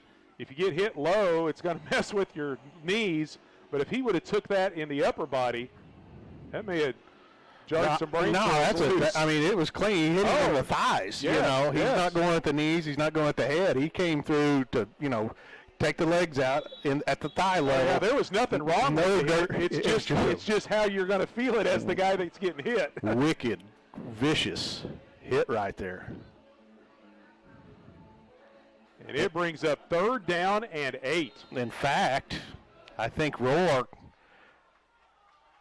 has gone over to the sideline. He took, when you have a hit like that. Yeah, both players feel it. Yeah, because Bredesen out there on the corner now. So third down and 8. The ball right at midfield after the 2-yard gain. And the handoff goes to Jackson. Jackson makes a man miss at the 50 and down the sidelines, and is finally taken out of play at the 34-yard line after a first down run. Yeah, that's a lonely place to be as a corner when that running back's coming at you all by yourself out there on the edge. It's a tough thing to do to tackle in the open field, and right there Jackson just made a move, able to get around the Wildcat defender, and down the sideline he went. Whew. So it's a gain of 16, and that puts Jackson over 100 yards rushing here in the first half. First and 10 Tigers at the Cassville 34. Braden under pressure, gets away from that pressure, started to throw, now tucks it back under, now he lets it fly, and he overthrows the intended receiver, and it'll bring up second down. Well, big time pressure right there from Myers coming off that defensive end position, forcing Braden to sprint out of the pocket. Yang kept up with pressure. Looked like also looked like Gunner Knight. Yeah, thank you, cameraman. Gunner Knight also on the chase right there. So 44 seconds left here in the first half. Cassville leading 14-7. Second down and 10, Nevada at the Cassville 34. Wildcats trying to hang on to the lead, headed towards the locker room. Nevada trying to get the game tied again. Snyder comes in motion, gets the handoff, makes a man miss in the backfield, eludes another man at the line of scrimmage, and then Tristan Thompson along with a couple of other Cassville defenders, drops him for a gain of only 1 to the 33, and it'll bring up third down. Tigers going to take a timeout here, stop this clock. 37 seconds remain, third and about 8 to go. Timeout on the field brought to you by Security Bank. If you want mobile banking, ATMs, multiple branches, and all types of loans, still be able to go into the lobby and see your personal banker you just described. Security Bank of Southwest Missouri. Take time out to look at Security Bank, member FDIC. Tonight's broadcast also brought to you by Auto Body Solutions. They're located at the corner of 86, 76, and 37 in Cassville. They'll treat you like family and get you back on the road. Stop by and see Duel and the gang at Auto Body Solutions. So big third down play right here for Nevada with 37 seconds left in the half. Drew Miller, the lone receiver, all the way out here wide to the right. We see Roark has come back into the game, so that's a good sign. Unbalanced to the right is the Nevada formation. Third down and 8. Inside handoff goes to Jackson. Jackson makes a man miss and slices his way inside the 25 down to the 22 and picks up a first down. Just so elusive. Jackson able to get off that right side, just dancing, making guys miss. It's a gain of 11, and now we got movement along the line of scrimmage prior to the snap as Nevada was lining up to go in a hurry, trying to pick up the tempo with 20 seconds or 25 seconds left, and someone may have jumped early, and it will be a procedure penalty against the Tigers. That penalty against Nevada brought to you by the Rib Steakhouse. They're open Wednesday through Saturday 3 to 9 with specials every night at the Rib. You got 25 seconds remaining in this half. Wildcat defense, play discipline, keep the Tigers out of the end zone here. You try to go hurry up sometimes, and sometimes you get a little too hurried. So Braden fakes the handoff, looking down the field, launches on the slant, goes into the end zone. The catch is made on a nice over-the-shoulder reception by Mason Majors for the touchdown. The coverage wasn't terrible. Majors had gotten maybe a half a step behind the defense, but just a perfectly thrown ball over the shoulder of the Wildcat defender, and Majors with great concentration in the back of the end zone to catch that football. And the Tigers strike again right here before halftime. So now an extra point away of tying the game up for the second time tonight. Snap back, the kick is up, and Braden's extra point try is good. And with 14 seconds left to go in the second quarter, we are tied at 14.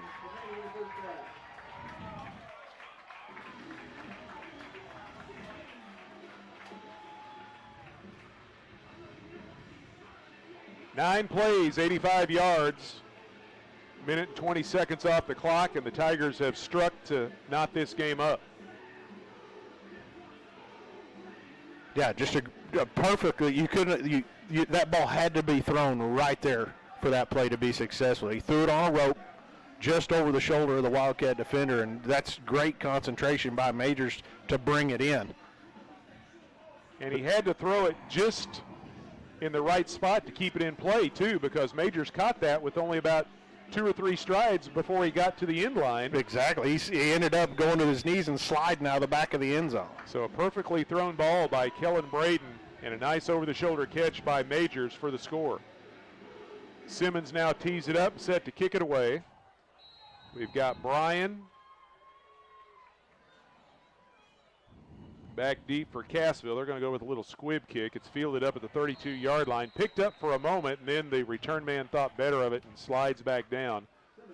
And that was, on the return, Kellen Weldy. And Cassville will take over at their own 38 with 12 seconds left to go before intermission. Wildcats going to get this football coming out after halftime as the Tigers, Nevada Tigers, won the coin flip. They wanted the football first to put that offense out there. And the Wildcats are going to get it when the third quarter begins, but we'll see what they do here to end this half. We got twin receivers out wide to the right side. Stearns up under center with Bryan and Hughes in the backfield. And correction, that was Beebe. Beebe gets the call, trying to run in behind the lead block of Easton Hughes. Takes it out to the 45-yard line, picks up 7 yards, and that will be the final play of the first half. The clock is stopped with 2 seconds. Somebody got a timeout called with 2 seconds left, and it is Cassville, so they're going to get one more crack at it here. The timeout on the field brought to you by Security Bank of Cassville, Exeter, and Wheaton. At Security Bank, you sit across from a neighbor and a decision maker. They have all the newest banking features with the same hometown service. Security Bank of Southwest Missouri, member FDIC. You know, this is usually the time of year where you've put a wrinkle play in for like the end of, the game or the end of the half.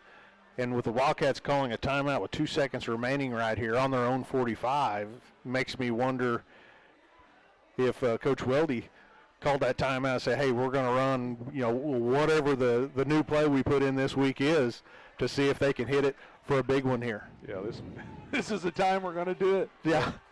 All right, we worked on it twice all week, and we're going to run it right here. So he uses the timeout not only to set things up, but get everyone on the same page. So 2nd down and 3 for Cassville at their own 45, tied at 14. Stearns rolls to his right. A little screen pass dumped underneath down the line, and the catch is made. And in across the 50 into Nevada territory is Colton Roark. And that will be the final play of the first half as Roark is brought down at the 48-yard line after a gain of 7. We have reached intermission here in Nevada, and we're all knotted at 14. Boy, imagine that. It's deja vu all over again. This makes the 4th time in 7 weeks that Cassville and their opponent have been tied at halftime. Cassville, no stranger to this. I'm not sure that Nevada is very familiar with this, as they tend to put up lots of points. This Wildcat defense has done a really, really nice job against this high-powered offense tonight. 14-all is our score here at halftime in Nevada. We'll step aside, be back with the halftime show. You're listening to Big 8 Conference Football here on the Talon Sports Network.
Role models are more important than ever in today's society. You can serve as a role model for others the next time you display good sportsmanship at a high school athletic event. Winners are vital and are very important to preserving our fine sports traditions. So the next time you attend a sporting event, remember to be a good sport and help rekindle the spirit of citizenship.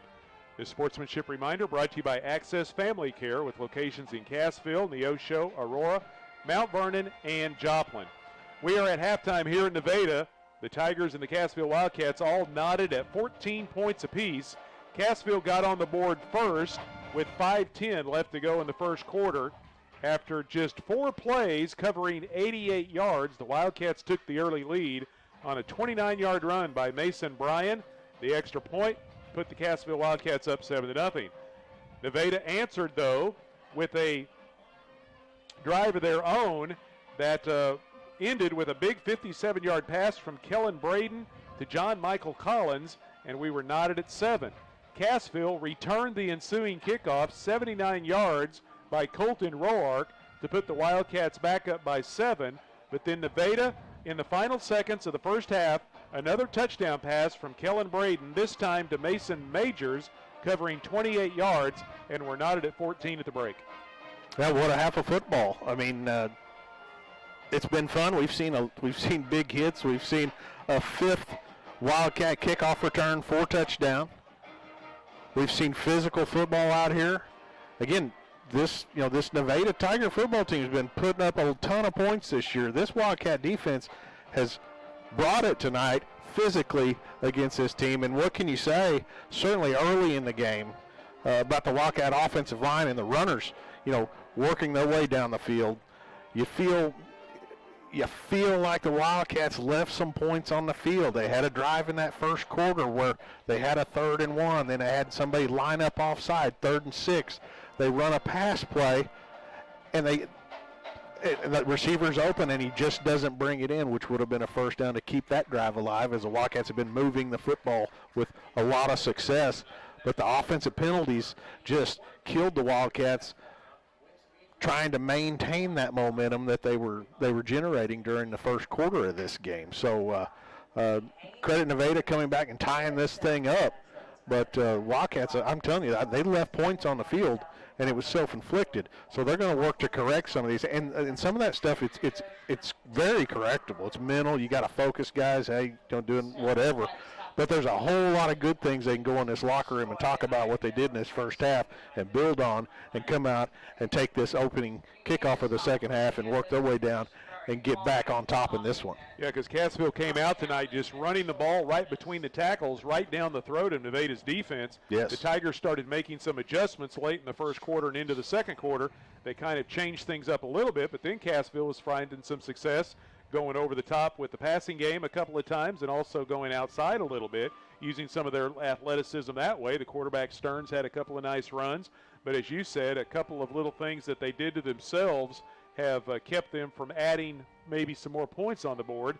They did get the big special teams kickoff return, their 5th kickoff return of the year for a touchdown, but Nevada was able to put together some nice drive, or a nice drive, I should say, right there before halftime, and they needed that big time because they knew Cassville was going to get the football to start the second half. And the way Cassville had been moving the ball, especially in the first quarter, Cassville running the football right at them.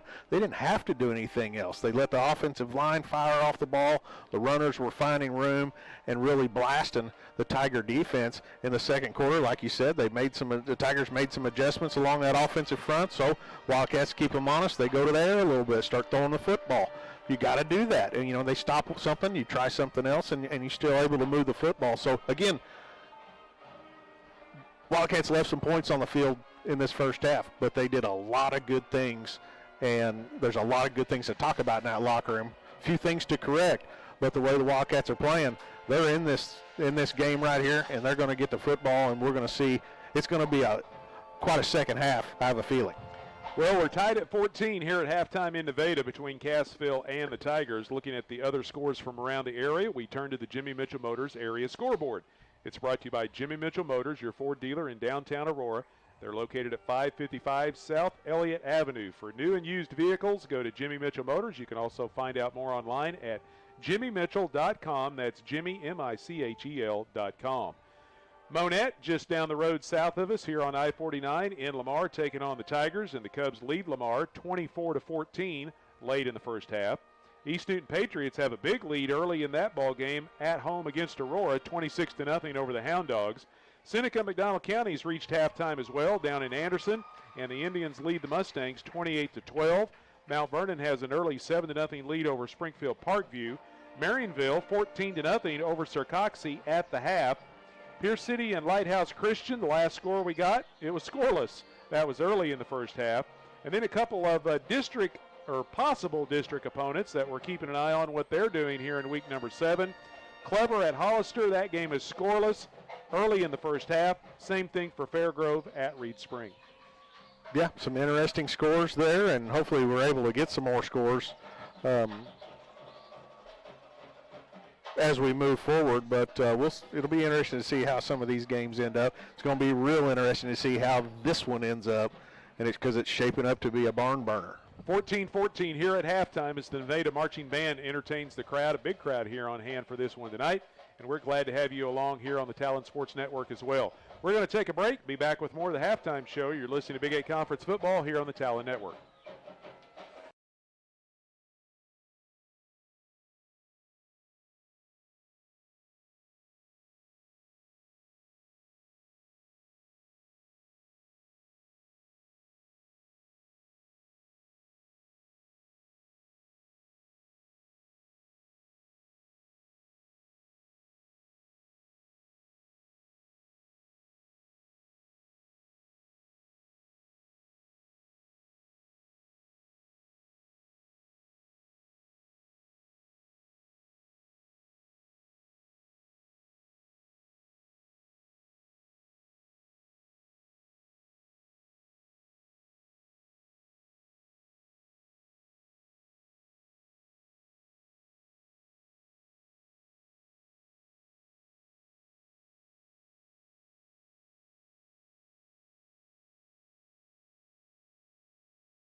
Back with you in Nevada. We are tied at 14 points apiece here at halftime between Cassville and the Nevada Tigers as the halftime show continues here from Tiger Stadium.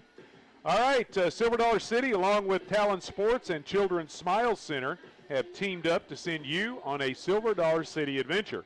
Thousands of local families covered by Medicaid have been turning to Children's Smile Center in Aurora for many years to get quality dental care for their children. If your child is covered by Medicaid, contact Children's Smile Center in Aurora for an appointment, and they'll treat you like family. It's time to give away our Silver Dollar City one-day pass for two, and this is good for the 2025 season. So it's only good till the end of the year, but if you've got plans to head down to Silver Dollar City this fall or for the Christmas Spectacular, we've got a one-day pass for two to Silver Dollar City, and you will once again have to give the phrase that pays, and we will give that out here momentarily. Now, the number to call is 417-489-2277. That's 489-2277. Well, we're here in Nevada tonight. The Nevada Tigers were an original charter member of the Big 8 Conference, along with Monette, Mount Vernon, Lamar, and Aurora, and they all started back in 1928 as charter members of the Big 8 Conference. But as Nevada grew, along with some other teams in the Big 8, they split, and a lot of folks remember back in the late 70s and early 80s, teams like Webb City, Neosho, McDonald County, Carthage, and Nevada, which was once the Big 13, they went off and formed their own conference and became the Southwest Conference. And the Southwest Conference has come back now with smaller schools with Pierce City, Marionville, and the like, but we'll get into that some other time. So Nevada left the Big 8 and went to the Southwest Conference, but then the Tigers came back to the Big 8 in 2017. Well, all you have to do is, if you have your little Building Our Team pocket football guide, you probably already know this, but some more Big 8 Conference history here tonight. The Nevada Tigers left the Big 8 in 1982. So the first person through on the phone lines to say 1982 gets that one-day pass for two to Silver Dollar City. Again, just be the first person through on the phones and say 1982, 489-2277. That's 417-489-2277. And you can get that one-day pass for two to Silver Dollar City. Yeah, that was a good year for the St. Louis Cardinals too, Sammy. That is correct. 1982. Yes, a little World Series victory over the Milwaukee Brewers. Yes, sir. But that is when Nevada left the Big 8. They came back to the Big 8 in 2017. But if you say 1982 and you're the first person through on the phones to be able to say that, you get that one-day pass to Silver Dollar City. All right, we're going to take another break here from Nevada as we still got about 4 or 5 minutes before we start the second half. We'll come back and go over the first half stats from tonight's ball game and then get ready for quarter number 3. 14-14 is our score as the Tigers and the Wildcats all knotted up here at halftime. You're listening to Big 8 Football here on the Talon Network.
Sammy Clapper and Jeremy Marple back with you here in Nevada. We are tied at 14 at halftime, looking at the stats from tonight's first half. First of all, for the Nevada Tigers, they carried the ball 25 times for 144 yards. They were 4 for 10 through the air for 116 yards for a total of 260 yards of offense. The Tigers picked up 11 first downs, did not turn the ball over.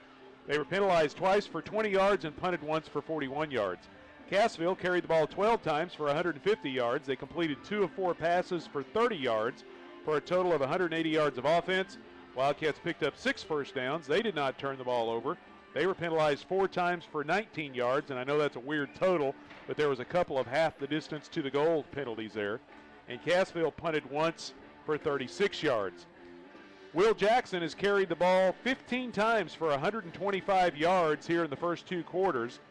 John Michael Collins has 2 catches for 59 yards and a touchdown, and the other touchdown reception was hauled in by Mason Majors. For Cassville, Jaron Stearns has 4 carries for 36 yards. Mason Bryan has 36 yards on 3 carries and a touchdown. Easton Hughes has 3 carries for 67 yards. Camden Beebe has 11 yards on 2 carries. And Colton Roark has 2 catches for 30 yards, and he also has a kickoff return for a touchdown here in the first half. And it looks like Dayton Bratton is the winner of the Silver Dollar City Pass for 2. So congratulations, Dayton, and thanks for listening to Cassville High School football. Yeah, congratulations. That'll be a good time. We're down to about 30 seconds before we get set to start the third quarter, and Cassville will get possession of the football to start the second half here tonight in Nevada.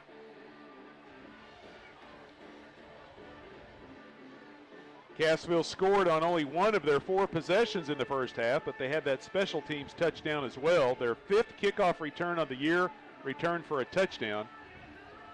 3 of them by Camden Beebe, 1 by Mace Bredesen, and tonight Colton Roark gets in on the fun as he returns a kick for a score.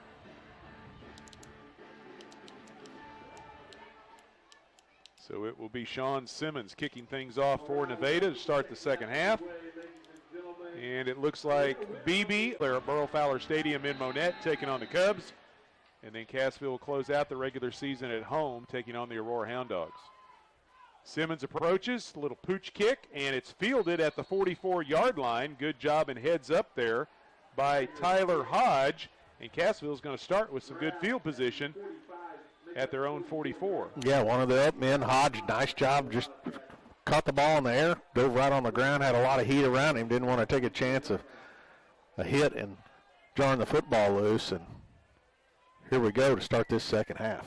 I think Simmons probably would have liked a little more distance on that to get over that first line and bounce about the 40-yard line, but you can also hope that maybe that front line's not paying attention and bounces off of somebody, but Cassville was paying attention, and the Wildcats with good field position at their own 44. Stearns running the option. The ball is free. There's a scramble for it at the 42-yard line as Stearns was hit right as he started to pitch it to Bryan. Bryan was able to hit the brakes and come back and recover the football to avoid the turnover. A heads-up play there by Mason Bryan. Stearns trying to make a play right there. But when you're wrapped up like that, it's tough to make that pitch. And Mason Bryan, that's a saving one right there. So second down and about 13 to go now for Cassville at their own 42. Twin receivers out to the right side. Right up the middle goes the ball carrier. Hit hard, shy of the 45-yard line. As that was Mason Bryan. Nope, Easton Hughes on the carry. Takes it out to the 44 as he picks up a couple, maybe 3, and it'll bring up 3rd and 10. Yeah, Hughes right ahead, straight ahead, able to get right back to the original line of scrimmage. 3rd down and long right here, and this Nevada Tiger fan base trying to get behind their defense right now. Stearns straight drop, has some time, puts it down the middle of the field, back into coverage, and it's overthrown, and it's intercepted back at the 15-yard line. Trying to go deep to Colton Roark, and the ball sailed a little bit on Stearns, and it's picked off by Majors, and they'll down him back at the 12. Yeah, Roark trying to work up the seam down the hash, the ball thrown more towards the middle of the field. Roark not able to get to the football, but he's able to tackle the defender who intercepts the football. Ultimately ends up like a nice punt, pinning the Tigers deep in their own territory. So Nevada takes over at their own 12 early on here in the second half. Just 90 seconds gone in the third quarter, tied at 14. Handoff goes to Jackson. Nice cutback move at the 20. Breaks the tackle at the 25 and takes it out to the 29-yard line. Boy, slippery is a good word for Will Jackson. He is just hard to bring down. He's slippery, shifty, whatever you want to call it. He's had success running off right tackle tonight, and you can see a little hole open up, and he's able to squirt through it. And then once he gets through the line of scrimmage, he's just his lower half is so shifty, it's just hard to get to make contact with him. He's a good runner. Had 125 yards unofficially at halftime. He just picked up 17 more. First down for the Tigers. Just shy of their 30. Running the ball once again. This time the Cassville defense stiffens, drops the ball carrier, which was Majors at the 30-yard line for a gain of only 1. Mason Bryan, linebacker, again, nice read on the play, able to get into the legs of the ball carrier. First man there, brought him down for a short gain. Majors has a touchdown catch of 28 yards. That was his first time he carried the ball. He goes for only 1, and it'll bring up second down and 9. Unbalanced to the right this time, short side of the field. Braden fakes the handoff. Nope, gives it to Jackson. Here comes him up along the Nevada sideline, takes it out to the 40-yard line, and picks up another first down. Once again, off right tackle. They found a little spot there, and they've just been steadily attacking it. So first and 10 Nevada at their own 40. 9 minutes left to go in the third quarter. Tied at 14.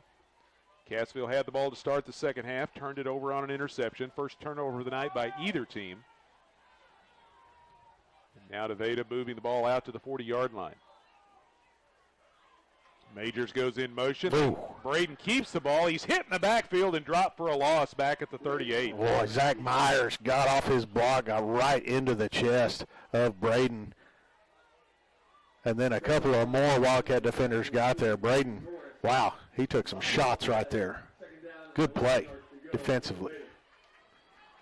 It'll bring up second down and about 12 to go as it backs him up about 1.5 yards. Ball resting between the 38 and the 39-yard line of the Nevada Tigers.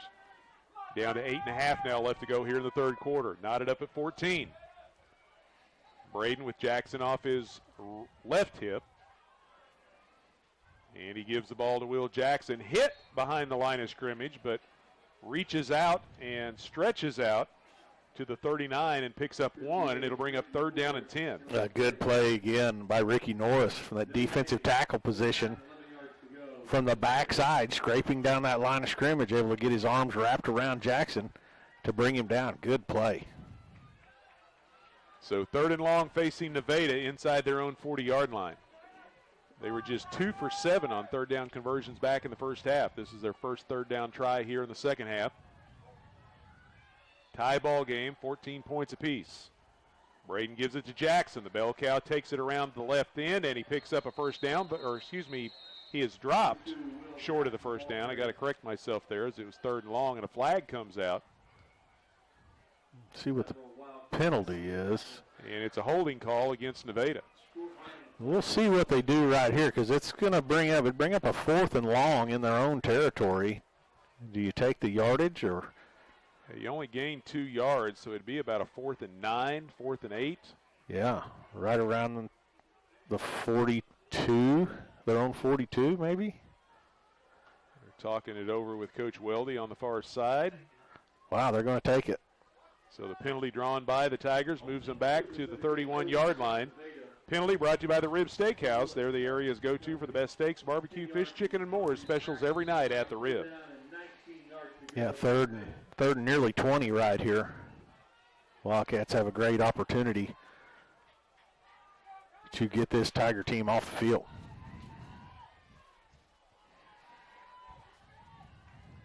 Kellen Braden calls for the football. Fakes the handoff. Gives it inside going the opposite direction. They fake it to Jackson, go around the left into Majors as he gets his second run of the second half. And he is going to be tripped up after a gain of only a couple of yards. It's going to bring up fourth down. Yeah, we'll see. Got to think the Tigers are going to punt this one away. But you never know in high school football. 4th and 18. Nice job again by Zach Myers. Well, Cassville's not thinking they're going to punt. Because no, their offense is on the field. They're dropping nobody. So 4th and 19. They go twin receivers to the left, and it's a little quick kick by Braden. Ball bounces at the 35-yard line, takes a Tiger roll inside the 25, inside the 20, all the way down to the 19. Yeah, little quick kick. Flip the field around just a little bit. Wildcats bring the offense back out for the second time here in the second half. 6:20 remaining in the third quarter. Still tied at 14 here. So Cassville takes over at their own 20-yard line. A little over 6 minutes left to go here in the third quarter.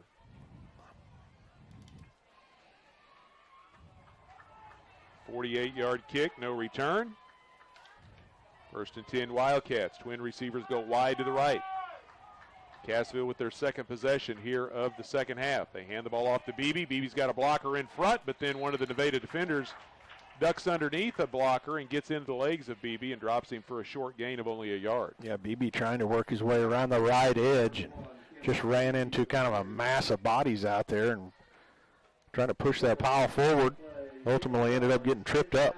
Yeah, initially that looked to be pretty good because he had a lead blocker, but that defender was able to slip underneath and trip up Beebe. 2nd down and 9. This time 4 receivers for Cassville. 2 to the right, 2 to the left. This gives that Nevada defense a new look, and you can see their secondary is talking to each other. They haven't prepared for this. Stearns starts to run, runs into one of his own men, takes it up the middle of the field and picks up the first down out to the 31-yard line.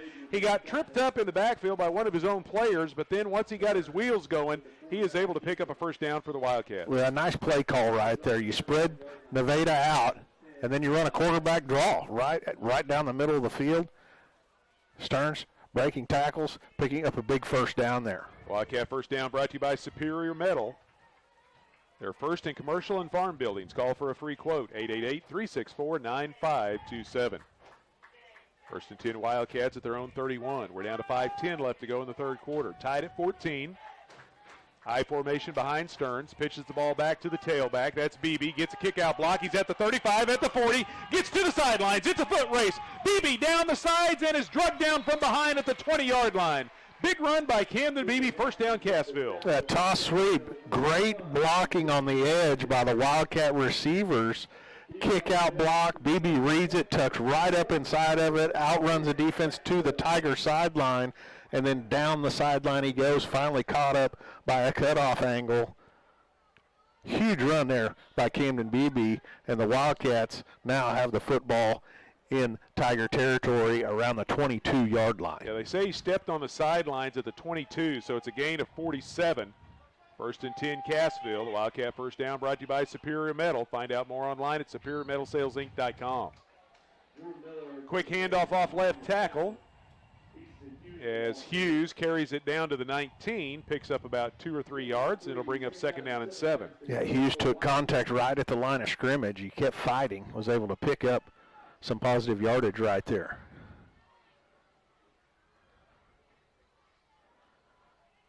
Down to 4.5 minutes left to go in the third quarter. Still tied at 14. That's where we were at halftime. Cassville's turned it over. Nevada's been forced to punt on their first 2 possessions of the second half. Wildcats with the ball for the second time. They reset the tight end, and now we got a flag thrown. Got some movement up front. Again, a Wildcat offense.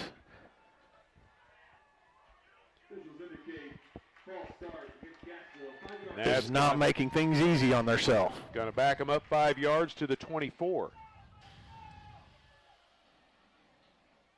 Turn it into a 2nd down and 12. Yeah, very frustrating. And we talk about staying out a second long. And with those penalties, that's right where you put yourself. Twin receivers wide to the right this time. Split backfield behind Stearns. And they pitch the ball back to Beebe. He's got Hughes out front. Makes a nice cutback at the 20-yard line and takes it down to the 15.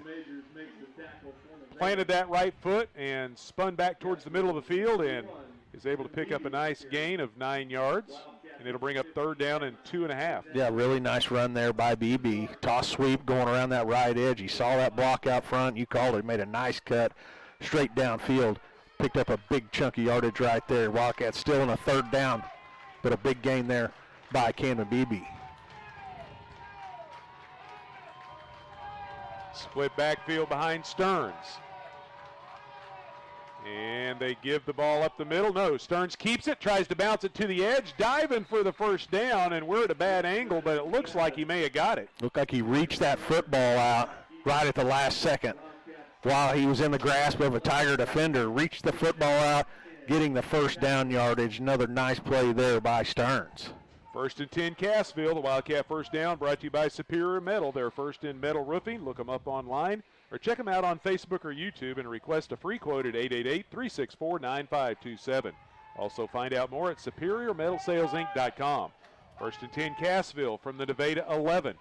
Inside 3 minutes left to go in the 3rd quarter. Stearns pitches the ball back to Beebe. Beebe gets a block and dives down to about the 8 or 9 yard line.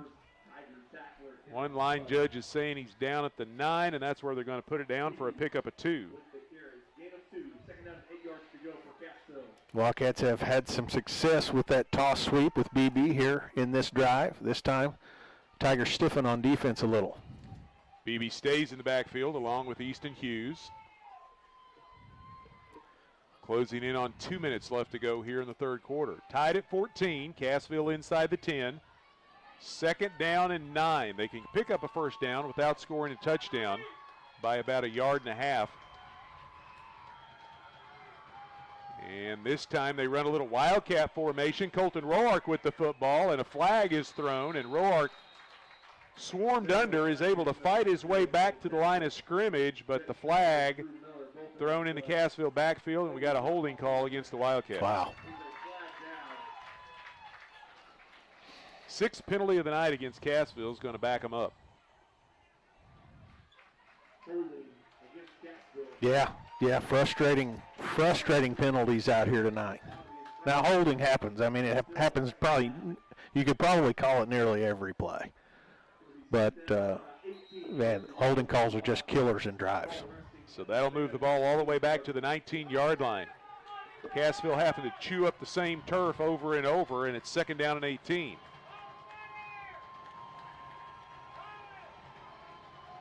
Stearns looking to throw, fade, back to the corner of the end zone, and it's up and over the head of everyone.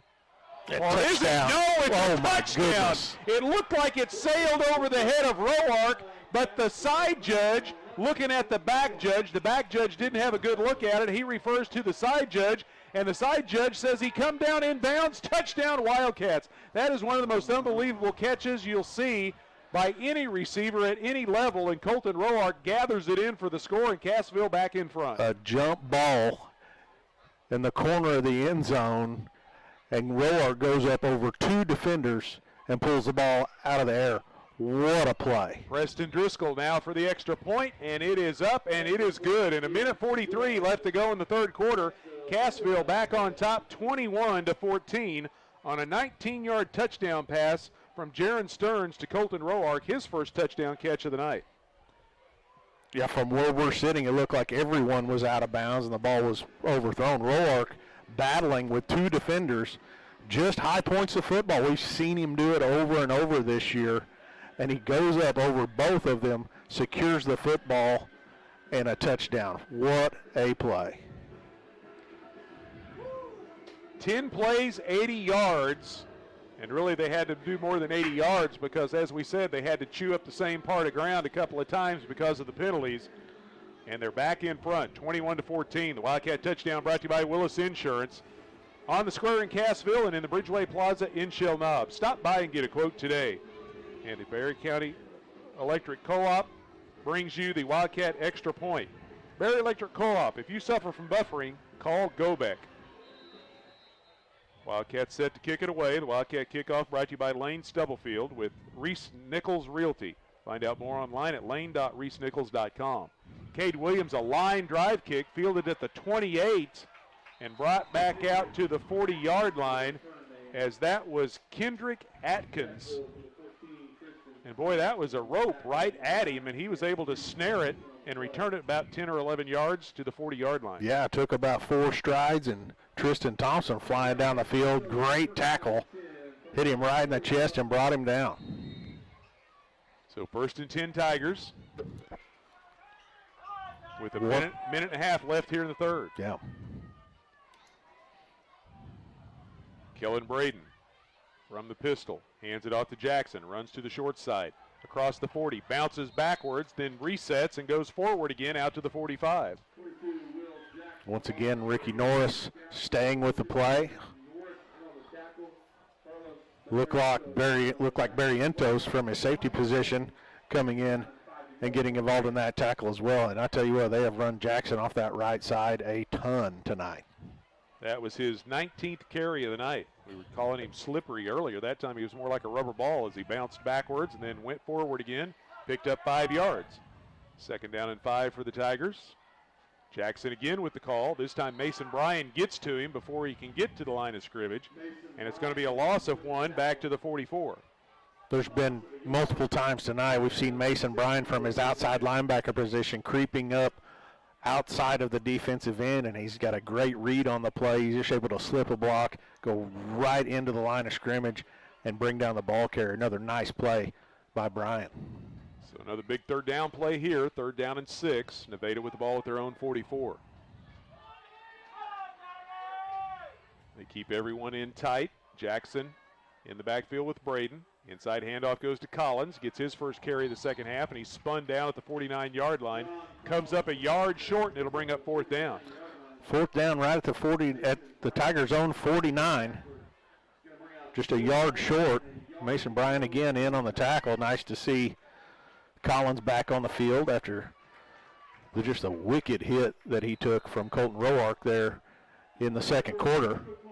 And that will be the final play of quarter number 3 as we head to the 4th. Cassville leading Nevada 21-14. We'll step aside and be back with quarter number 4 here from Nevada. You're listening to Big 8 Football here on the Talon Network.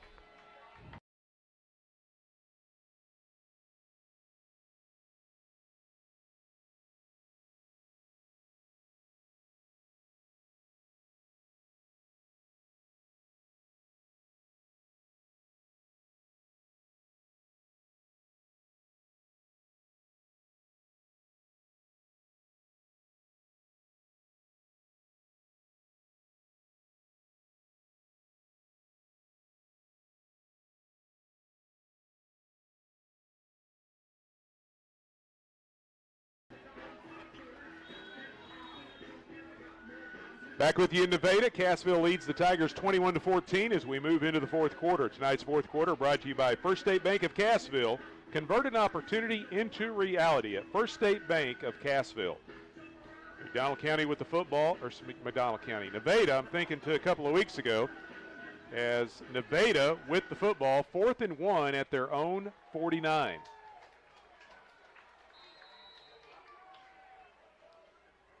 Tigers going to go for it. They've already went for it a couple of times on 4th down tonight.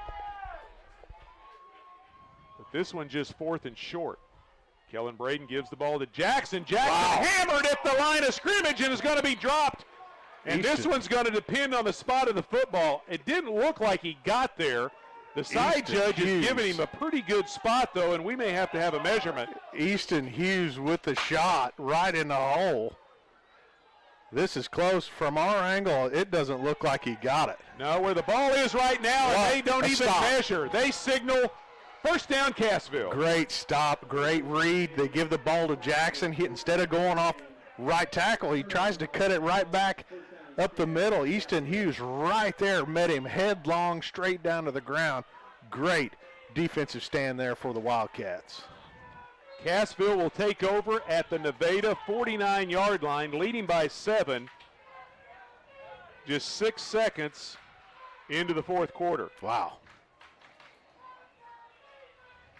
We were talking about the hitting going on last week against Mount Vernon. There's been some pad popping tonight as well. Big time.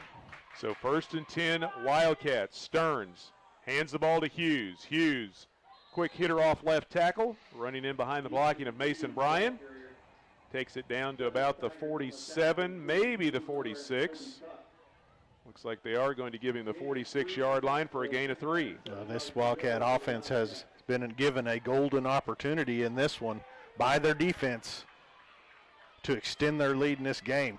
Got to run that clock, move the chains, find a way to get some points in this drive right here. 2nd down and 7, facing Cassville. Castleberry comes out wide to the right. Stearns up the middle. Handoff goes to Hughes. Or check that. That was Bryan. I think Mason Bryan got a direct snap there. Yeah, because they faked Roark coming in motion like they were going to give an inside handoff to him, and it went right to Bryan, and he takes it ahead to the 43-yard line, and it's going to bring up 3rd down and 4. Actually, a pretty good job defensively there by the Tigers. Yeah, to limit Mason Bryan on that run, because there was a lot of misdirection going on. Yeah. So a big 3rd down play here. 3rd down and 4. Stearns looking to throw, dumps it in traffic. The catch is made, and that is good for a Wildcat first down. He needed 4. He got 5. Bredesen throws it to the sophomore. Picks it up at the 38. Throws it to the sophomore out there. He's right in front, right next to the sticks. He knew exactly where he needed to go. He ran the corner off, turned around about 1.5 yards past the first down yardage marker. Stearns delivers it on time. Bredesen secures the football, and a massive first down in this game. Wildcat first down brought to you by Superior Metal. Find them online at superiormetalsalesinc.com. 1st and 10 Wildcats at the 38 of the Tigers. They pitch the ball back to Bryan. Wanted to go out wide, but then cuts it back inside and is taken down. Forward progress will get him to the 37 for a gain of 1. It'll bring up 2nd down and 9. Yeah, short gain on the toss sweep right there. Bryan wasn't really looking to take the ball that wide. Didn't look like he wanted to try to outrun anyone to the sideline. He wanted to get downfield as quickly as possible. Pretty good effort there by the defense of the Tigers. 9.5 minutes left to play here in the 4th quarter. Cassville leading 21-14. Wildcats with possession of the football. 2nd down and 9 at the Nevada 37. Just picked up a huge first down to keep the drive alive, trying to keep the momentum going, and now we've got movement along the line of scrimmage. Once again, false start against the Wildcats. Going to move them back behind the chains again on 2nd down. It'll turn it in to a 2nd down and 14 as they move the ball back to the 42. Wow.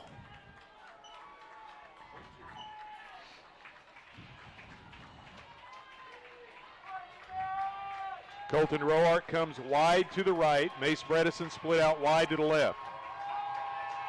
Stearns resets the tight end Myers.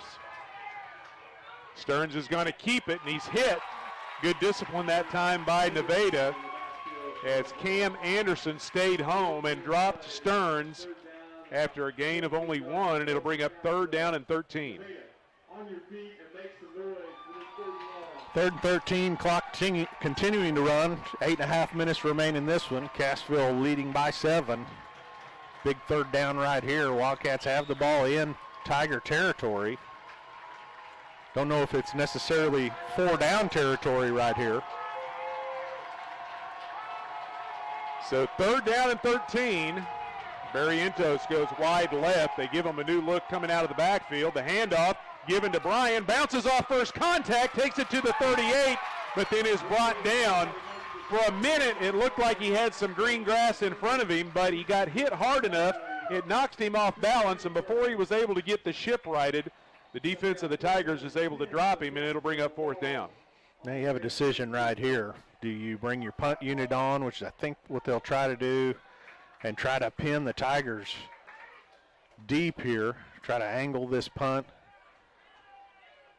hopefully try to get it somewhere around the 10 or inside the 10-yard line here. Clock still running, down to 7.5 left to go in the ball game. Cassville leading 21-14. Colton Roark in to kick it away. Collins is back at his own 5. Pressure coming. It's a high kick way up in the air. Collins backs away, lets it bounce, and it takes a Nevada bounce, but right there to cover the football for the Wildcats was Vincent Arguelles, and a great job by him because that thing was coming back up the field. It was going, if he didn't touch it, it was going to be outside of the 20-yard line. With his effort right there to dive and stop it, it's just outside the 15-yard line. So 85 yards to go for the Tigers, 7:15 remaining, down 7. Wildcat defense has come up big tonight. They're being asked to do it again. Well, Cassville was able to take about 4.5 minutes off the clock, but still over half of the fourth quarter, Cassville leading by 7. Braden pitches the ball this time to Jackson, gets a kick-out block and takes it out to the 21 as he is able to pick up 5 yards. Yeah, good pursuit there. Zach Myers able to bring him down, gain of about 5 yards. We saw them run that play early in the football game with the 3 wide receivers, lead blocking on the toss sweep. Jackson now unofficially 162 yards on 22 carries on the night. 2nd down and 5, Nevada. Just inside their own 22. This time they pitch it to Jackson, going to the wide side of the field. Slips a tackle, picks up a first down. He's got Chance Freed to get around, but Chance Freed drops him at the 38-yard line. Once again, Freed saving a potential touchdown right there. He's done that 3 or 4 times tonight on the edge in the open field. He's got a knack for tackling to get into the wheels of these ball carriers, and he did it right there in front of the Wildcat bench. Tigers get the first down, but a big-time play by Chance Freed. It's a gain of nearly 18 yards for Will Jackson and a first down for the Tigers.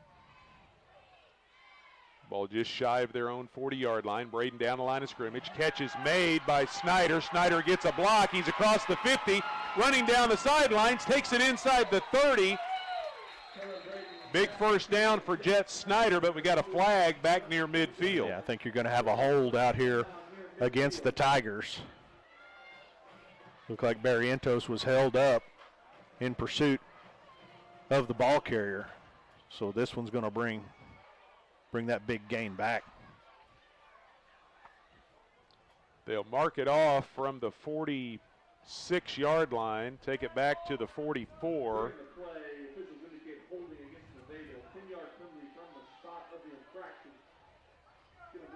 First down and about 5 yards to go for the Tigers.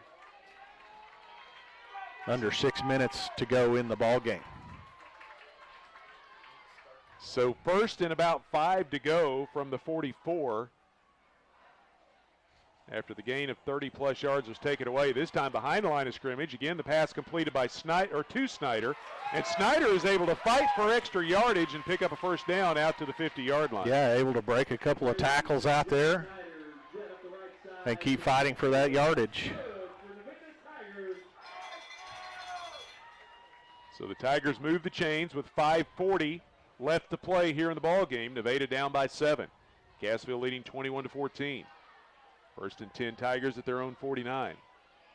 Drive started back at their own 16. Kellen Braden and Jackson in the backfield.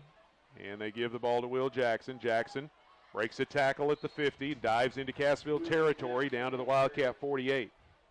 Well, the Tigers don't turn the football over much. Very few turnovers on the season. If you're on the Wildcat defense right now, this would be a great time to create a turnover. 2nd down and 8 for Nevada. Drew Miller goes wide to the right for the Tigers. They're unbalanced that direction. Braden gives the ball to Jackson. He's going to run that way. Gets away from one man at the line of scrimmage, but can't get away from 2 more Cassville defenders. Picks up a short yardage gain of only about a yard, and it'll bring up 3rd down and 7. A really nice tackle by Arguelles. Looks like he's come in the game for Easton Hughes, getting a breather over there. Arguelles flying in from that linebacker position, getting into the legs of Jackson to bring him down. 4.5 left in this one. Another big 3rd down play. We've said that a lot tonight for both teams. 3rd down and 7. Cassville leading by 7.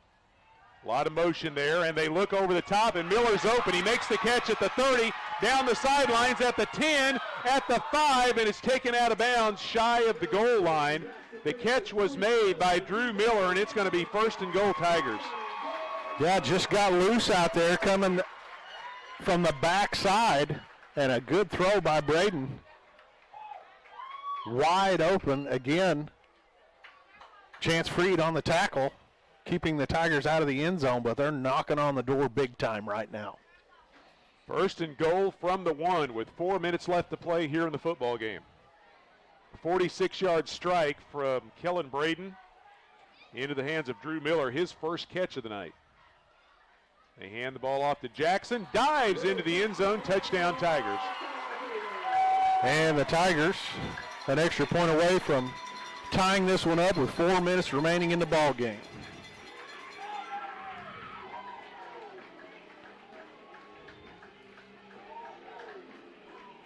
Took them only 3 minutes and 15 seconds to go the 84 yards, and they have pulled to within 1. And now the big extra point try by Kellen Braden to deadlock things once again at 21.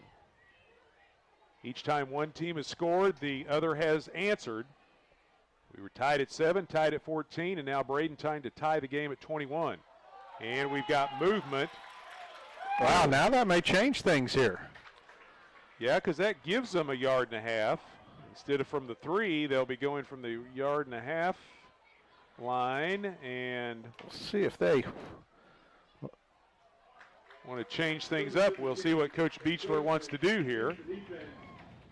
Wow.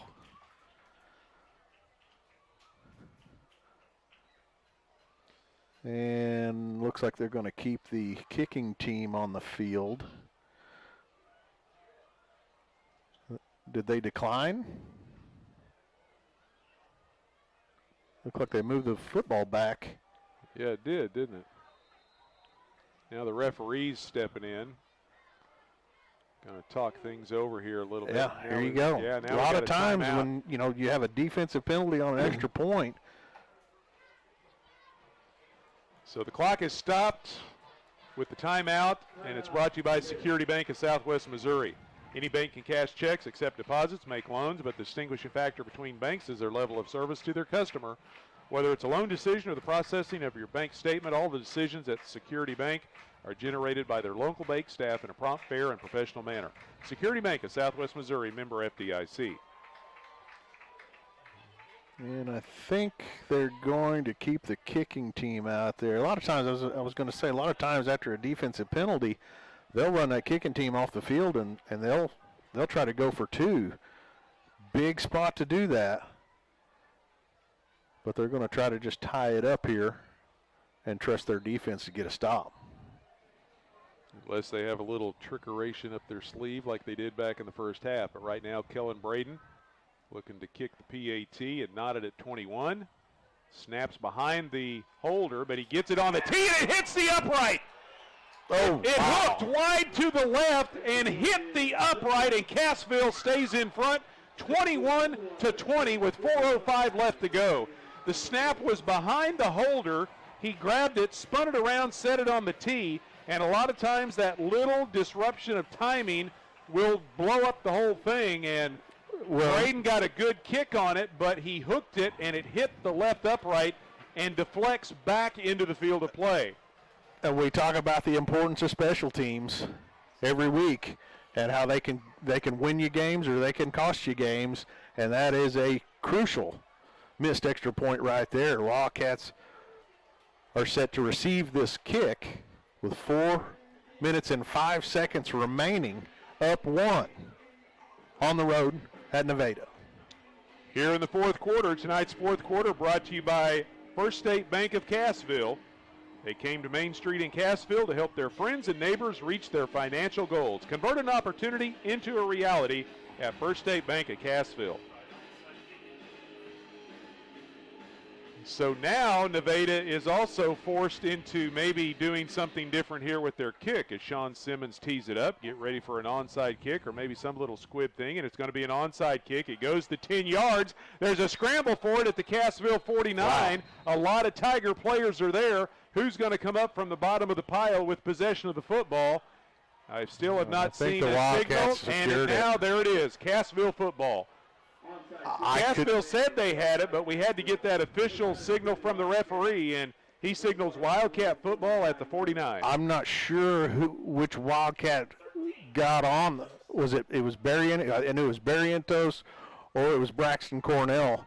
They were both over there around it. But talk about big time. That's a great onside kick. I mean, it got 10 yards and just rolled right down the yard line, but the Wildcats have the football at their own 49 with a golden opportunity to finish this one. Stearns gives the ball to the second man.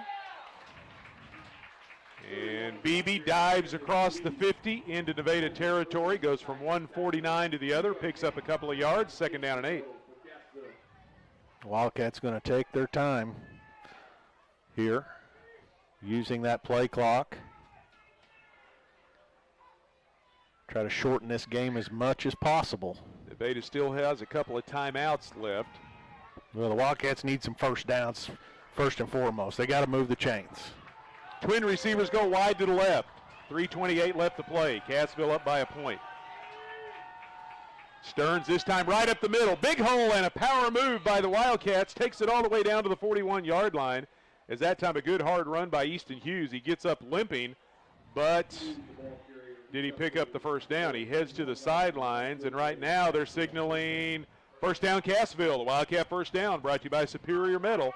Find out more online at SuperiorMetalSalesInc.com. They're first in color selection. Yeah, big run there by Hughes. He left on the defensive side of the ball a little bit earlier in this game, kind of hobbled up a little bit, and this time he ran for the first down, got up, hobbled off to the sideline. We'll see if he's able to come back in this one. So first and 10 at the Nevada 41.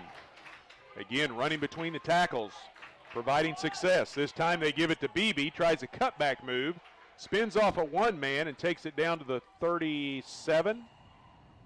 Beebe, the ball carrier. And they unpile the players and they put it down at the 38 for a gain of 3. 2.5 minutes remain. Right now, ball security is paramount if you're a ball carrier for the Wildcats. Wrap both arms around that thing. They're going to be trying to strip it out of there. The thing is now if they can pick up another first down, they're going to force Nevada to have to use those timeouts. But they've still got 7 yards to go to do that. Second down and long. No need to break the huddle. Snap this. You got to snap this ball around 5 seconds. And they give the ball up the middle. Big hole. Beebe taking on contact. Lowers the shoulders. Picks up the first down inside the 30-yard line. Camden Beebe running with force, and he'll move the chain. Oh, my goodness. Beebe lowering the shoulder right at the yardage he needed to get. And, oh, man, you talked about earlier the physicality out there tonight. The Wildcats are bringing it. Defense and now on offense, what a run by Beebe. Yeah, Beebe had a hole, and he got about 5 yards down the field. Not completely untouched, but relatively unscathed. But then a defender stepped in front of him at about 7 yards downfield, and he just lowered the pads and bowled right through him and then picked up another 2 yards for the first down. And now the Tigers are forced to use the timeout, 1:59 remaining. Beebe, the defender came flying in there, and Beebe lowered that right shoulder, and they collided, and the defender ended up flat on his back, and Beebe kept moving forward to pick up that first down. So it's first and 10 Cassville at the Nevada 27. The Wildcat first down brought to you by Superior Metal. They're first in all your farm building needs. Find out more online for examples of what they can custom build for you. SuperiorMetalSalesInc.com. Nevada with one more timeout left. We're inside 2 minutes left to go in the ball game. On your feet and make some noise, Nevada.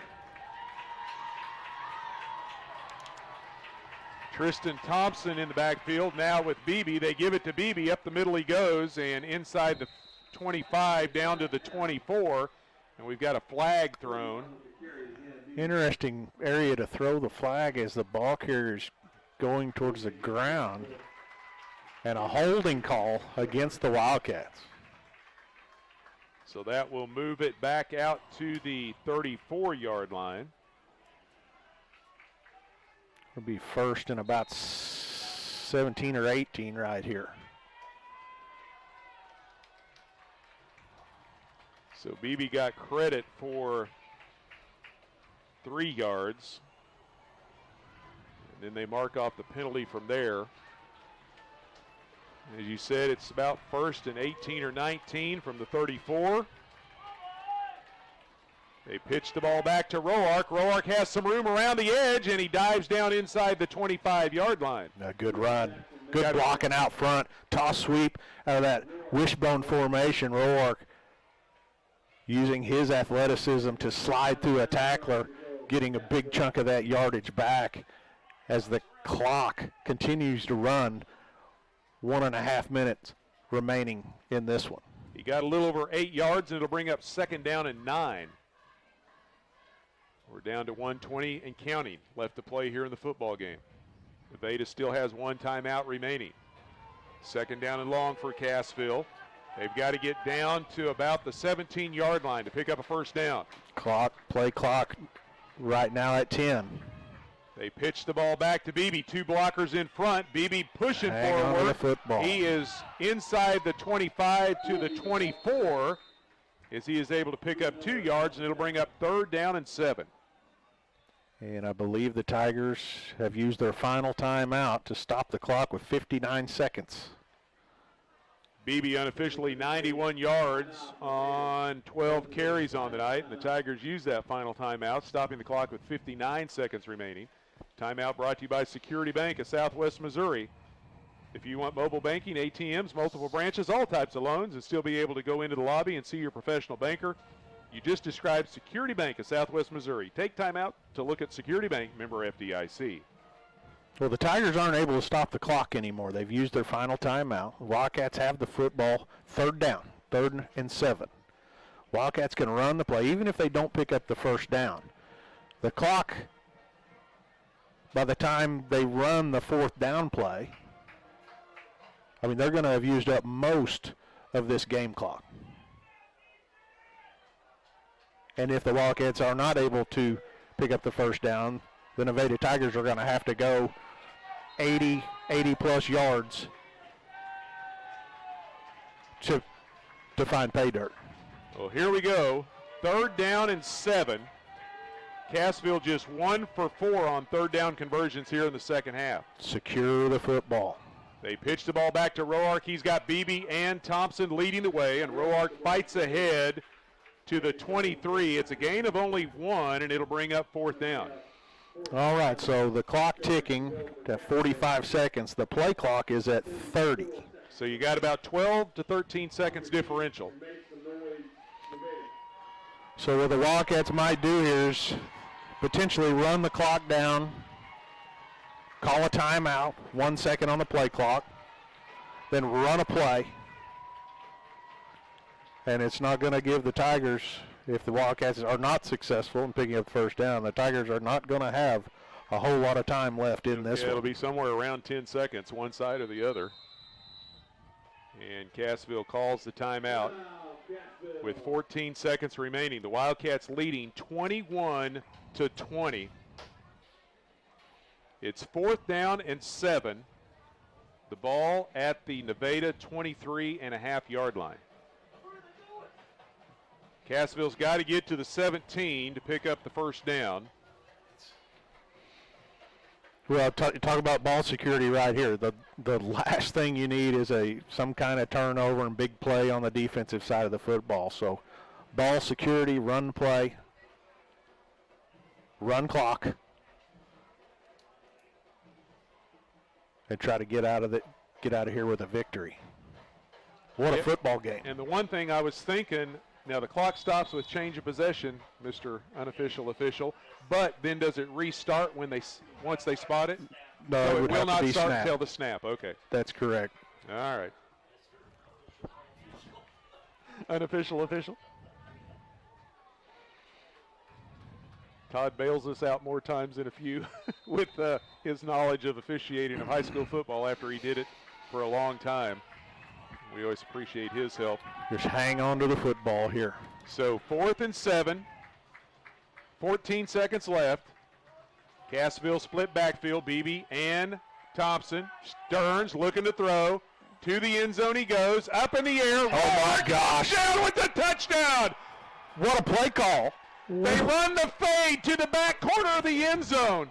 And it was Bredesen, not Roark. Mace Bredesen over there one-on-one. The defender never turned around. Bredesen saw the ball coming, timed his leap perfectly, and came down in the end zone with the score. What a catch. Mace Bredesen's had 2 catches tonight. One a huge third down conversion. This one a huge catch in the end zone. What a play call. 4th and 7. Everyone in the stadium thinks the Wildcats are going to run the football. Coach Weldy calls a fade into the end zone. Great throw by Stearns and a great catch by Mace Bredesen. Extra point is missed left, but the damage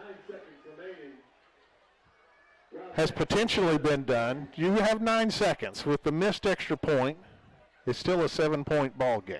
Yeah, and we've already seen so crazy things can happen. We've seen one kickoff return for a touchdown tonight. That was by the Wildcats. But what a catch by Mace Bredesen. I thought it was Roark for a moment. I saw the one because the defender had him kind of blocked, but then when he came down and fell to the field, I saw the 8, and Todd, watching it on Web TV, had a good look at it as well. And Mace Bredesen with a huge catch in the back corner of the end zone. Cassville leading 27-20 with 9 seconds remaining. The Wildcat touchdown brought to you by Willis Insurance, your trusted choice insurance agent. The extra point try brought to you by Berry Electric Co-op. Your business needs Go-Back. And now Cade Williams will kick it away. The Wildcat kickoff brought to you by Lane Stubblefield with Reese Nichols. He wants to be your real estate agent. Find out more at lane.reesenichols.com. Williams, a little squib kick, fielded at the 32 and quickly dropped on by Kendrick Atkins. So Nevada will have the ball with 8 seconds remaining. And they will be at their own 33-yard line. 8 seconds remaining. What a play call. And what execution in that situation for that throw. And then the young wide receiver to go down, run the fade, and catch the ball. And the sideline of the end zone come down with it. Great, great play. So here we go. 1st and 10, 8 seconds remaining. Kellen Braden brings his troops up to the line of scrimmage. Receivers split right and left. Jackson still in the backfield. Now we got a stoppage as Cassville wants to talk things over. They've got timeouts to use, so they took a quick peek at what Nevada lined up in. And now they're going to try to make their adjustments defensively. Timeout on the field. Once again, brought to you by Security Bank of Southwest Missouri. Take time out to look at Security Bank, member FDIC. Tonight's broadcast tonight also brought to you by Auto Body Solutions at the corner of 86, 76, and 37 in Cassville. They'll treat you like family and get you back on the road. So stop by and see Dool and the gang at Auto Body Solutions. If you're listening or watching on the Apple or Google phone apps tonight, they are brought to you courtesy of Phone Funeral Home. Let them help lighten your load. They're always there to help. Phone Funeral Home of Cassville. Well, you said at halftime, you must have been looking into your crystal ball. You said you had a feeling this one was going down to the wire, and it is. Down to the final 8 seconds. Well, if the first half was any indication, which it was, it has, and Wildcats have defenders 30 yards down the field. Don't want anything to get over their heads here. Yeah, Nevada changes their look. They send twin receivers out to the left. The catch is made by Collins at the 40, breaks a tackle at the 43, and then is spun down, and that's going to do it. Cassville has come to Nevada and picked up a 27-20 victory over the number 6 ranked team in Class 4. Cassville Wildcats, the last 3 games, have been playing some football. They're getting hot at the right time, and to come up here this long road trip and to play like this and come away with this victory, what a game for the Wildcats. Great, great job. Cassville makes it 3 in a row and 4 of their last 5 going into the Berry County Brawl next Friday night in Monette. 27-20, Cassville victorious. We're going to step aside and be back with the Heritage Tractor postgame show. You're listening to Big 8 Conference Football here on the Talon Network.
Sammy Clapper and Jeremy Marple back with you here in Nevada. The Cassville Wildcats on the road tonight beat the Tigers 27-20, handing Nevada only their second loss of the year.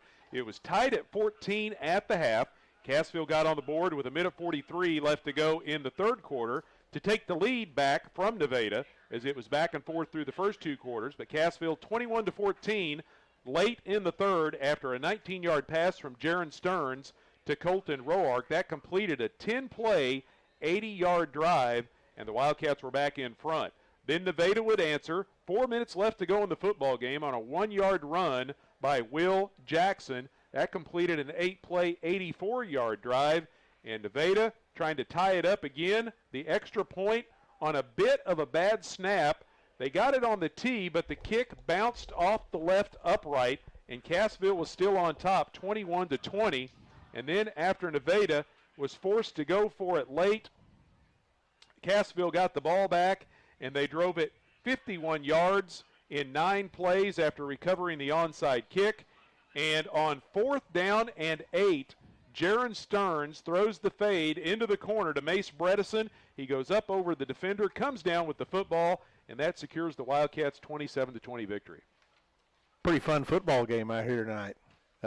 It's tough to go on the road. It's tough to come up and play the number 6 ranked team in Class 4 on their home field, and the Wildcats answered the call. I mean, they came out tonight. They played physical. They were at the point of attack. Offensively, offensive line, running backs running hard. Jaron Stearns, a great game, using his legs a little bit, throwing the football. The receivers made things happen. And you hold this team to 20 points, and I don't know what they're averaging, but I promise you it's more than that. On their home field, that's a big deal. Come up here and beat them 27-20. Huge win. A great win for this Wildcat football team. Yeah, the least amount of points they had scored prior to tonight was last week against Lamar. They scored 27, but then the next least amount was in the loss to Seneca when they scored 33. They've scored 63, 49, 35, 41 in the other wins. So you hold them to their lowest point total of the year. Yeah, and, great job. Great job. The 4th down stops tonight. Huge plays. At least 3 times the Wildcats stopped them on 4th down, at least. But just overall, fun night. Wildcat fans that came up here, Wildcat fans at home that are listening or watching on their big screens, man, this was a fun one to be a part of. Heck of a football game, and Cassville picks up the win, so we're going to jump into the Heritage Tractor postgame show. Heritage Tractor is your local John Deere dealer. They offer new and used equipment for your backyard, farm, and ranch. They've got equipment ranging from construction and compact utility tractors to lawnmowers and recreational vehicles, and they work hard to find the right products for you. Stop by or visit Heritage Tractor online at heritagetractor.com. Well, Cassville victorious 27-20. Looking at some other scores around the area, we check out the Jimmy Mitchell Motors area scoreboard. Find out more by going to jimmymitchell.com to find out all of the inventory of their new and used vehicles. They're located at 555 South Elliott Avenue in Aurora. And you have an update on that one there? Yep. This one's gone final. So it's gone final just down the road in Lamar. Monette was up 24-14 over the Lamar Tigers, but the Tigers come back and win it 27-24. They score late and then recover an onside kick to secure the victory. Lamar victorious 27-24 over the Monette Cubs.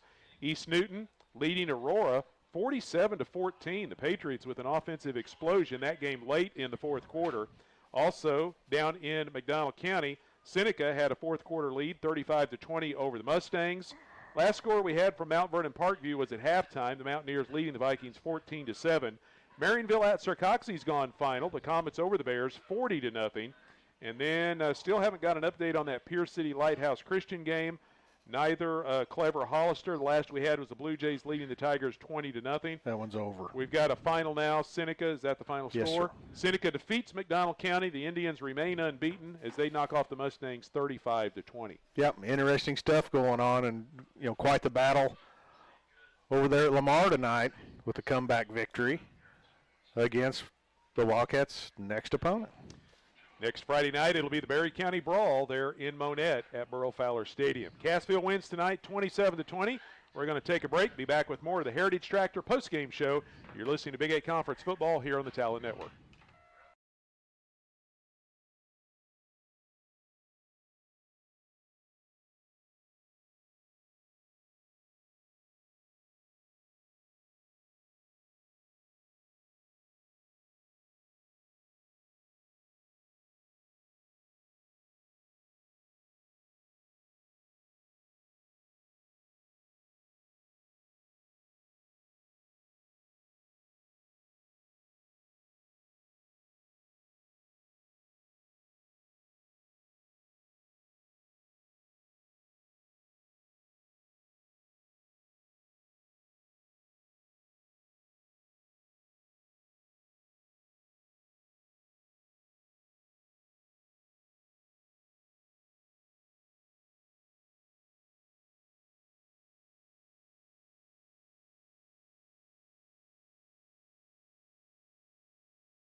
Back with you in Nevada. We continue on with the Heritage Tractor postgame show. Heritage Tractors, your local John Deere dealer. They have various locations all around the area. It's a great time of year to buy a tractor. Stop in for great deals and low financing at Heritage Tractor. The score of any athletic event is generally forgotten over time, but the actions of players, coaches, and spectators leave lasting impressions. The next time you attend a high school game, think of how history will remember you. Choose good sportsmanship and help rekindle the spirit of citizenship. Remember, the lessons you teach today will help develop better citizens in our communities for tomorrow. This sportsmanship reminder brought to you by Access Family Care with locations in Cassville, Neosho, Aurora, Mount Vernon, and Joplin. Cassville victorious tonight, 27-20 over the Nevada Tigers, handing Nevada just their second loss of the year. Cassville improves to 4-3, and they have now won 3 in a row. Looking at the final stats from tonight's ball game, unofficial as they are, the Nevada Tigers carry the ball 40 times for 209 yards. They complete 7 of 13 passes for 182 for a total of 391 yards of offense. Tigers picked up 16 first downs. They did not turn the ball over. They were penalized 4 times for 40 yards and punted twice for a 44-yard average. Cassville carried the ball 34 times for 276 yards, 5 of 8 through the air for 78 yards and a couple of scores for a total of 354 yards of offense. Wildcats picked up 14 first downs. They had 1 turnover on an interception. They were penalized 9 times for 50 yards and punted twice for a 28-yard average. Individual numbers, John Michael Collins had 13 yards on 5 carries, so he was held intact on the ground, but he hauled in 2 passes for 60 yards and a touchdown. Also, Drew Miller had a catch for 46 yards. Jet Snyder had 2 receptions for 20 yards. It was also Sean Simmons with a catch for 29, and Mason Majors had a catch for 28 yards and a touchdown. And the leading ball carrier tonight, Will Jackson, he was the workhorse, 26 carries for 185 yards and a touchdown to lead the Tigers. For the Cassville Wildcats, they had a balanced running attack led by Camden Beebe. Beebe ran for 91 yards on 11 carries. Easton Hughes had 84 yards on 7 carries. Mason Bryan, 41 yards and a touchdown on 7 carries. And Jaron Stearns had 51 yards on 7 carries. Colton Roark had 3 catches for 49 yards and a touchdown. Mace Bredesen had 29 yards on 2 catches and a touchdown. And Colton Roark also had a kick return for a touchdown tonight as the Wildcats pick up the road victory over the Nevada Tigers. So it was Cassville, the 2-headed monster. Jackson got his, but they held Collins in check, and the Wildcats, with a balance between 4 guys, picked up a lot of yards on the ground. Also figured in a few nice pass plays, 2 of them going for scores, and they get the special teams touchdown as well and pick up the win. The Wildcats have weapons, and they're using them. You know, when you've got the amount of guys that are capable and good enough athletes to tote the rock like the Wildcats have, that's tough to deal with because you're running fresh backs in there all the time. And then the ability of the receivers to go get it is impressive. And, you know, the way Stearns, you know, he managed a great game tonight and did the little things. And when he ran the football, when he had to break out of the pocket and scramble and pick up a big 3rd down conversion. So a lot of good things. That offensive line tonight battled all night long. So great job. And, you know, again, the defense and just how physical. I mean, we thought, you know, last week was an extremely physical football game. Tonight, you know, we're a lot farther away from the field than we are at Cassville, and there was some stuff going on out there tonight. And you can still hear it. Oh my gosh, just great. Well, while we wait for Coach Weldy to make his way up here to the press box, we'll go ahead and hand out our post-game awards. We'll start with our hard hit of the night. It's brought to you by Berry County Ready Mix. For any and all of your ready mix or stone and aggregate needs, contact Berry County Ready Mix at any of their convenient locations. They're in Shell Knob, Cassville, and Eagle Rock. You can call their Cassville office for a free estimate at 847-3200. That's 847-3200. Well, Tristan Thompson and Myers had their name in the hat early, but then the big hit of the night, Colton Roark, when he took the legs right out from underneath John Michael Collins, he gets our hard hit of the ball. Oh my gosh, yeah, that was wicked. That was vicious. Vicious. And you know, we couldn't really hear the Cassville crowd across there, but you heard this huge Nevada crowd And it was, that was by far and away the best one tonight. Again, our hard hit of the night brought to you by Berry County Ready Mix in Cassville, Eagle Rock, and Shell Knob. Our player of the game is brought to you by Fast Trip, 104 South Main in Cassville. Great prices and friendly service is what you'll find at Fast Trip. Stop by today. Locally owned by Mike and Anita Carr. Our Wildcat player of the game, quarterback for the Wildcats, Jaron Stearns. He ran for over 50 yards, threw for over, 78 yards and 2 touchdowns.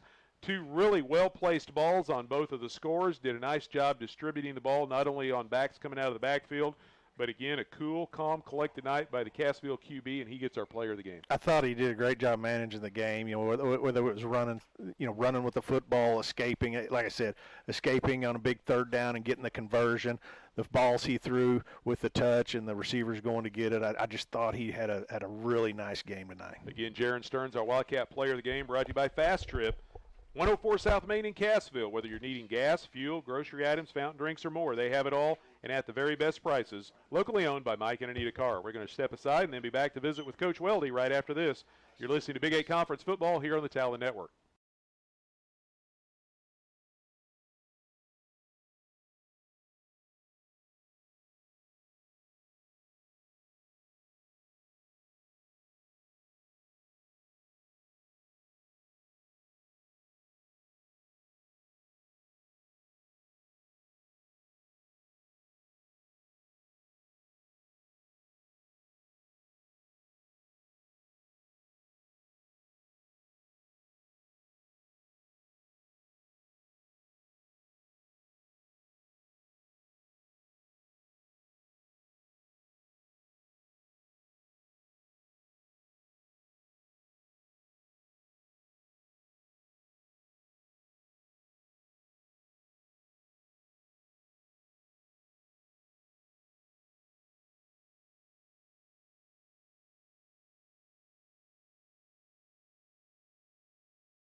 Back with you in Nevada. It's now time for the post-game interview with head coach Clay Weldy. It's brought to you by the Law Office of John A. Leewright. They proudly support the Wildcats, and they want you to remember, if you don't talk, you may walk, and to call 417-847-2177. That's 847-2177. Coach, congratulations. A big win, not only a conference victory over a Class 4 team on the road, but also a top 10 ranked team in Class 4 as you knock off the Tigers tonight 27-20. Thanks, Sammy.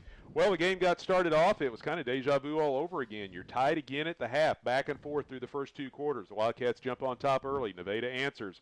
Wildcats respond, go back in front. Nevada scores late, and it's all knotted up at halftime. That's kind of been a theme this year for Cassville. Yeah, I mean, we said we play everyone tough, and I don't care who they are. It's like we always have a close game, and we had get a touch, a nice drive there, get a stop on our our defense gets a good stop in the first drive. We score, and then they go down and hit a big play, and also with kickoff return.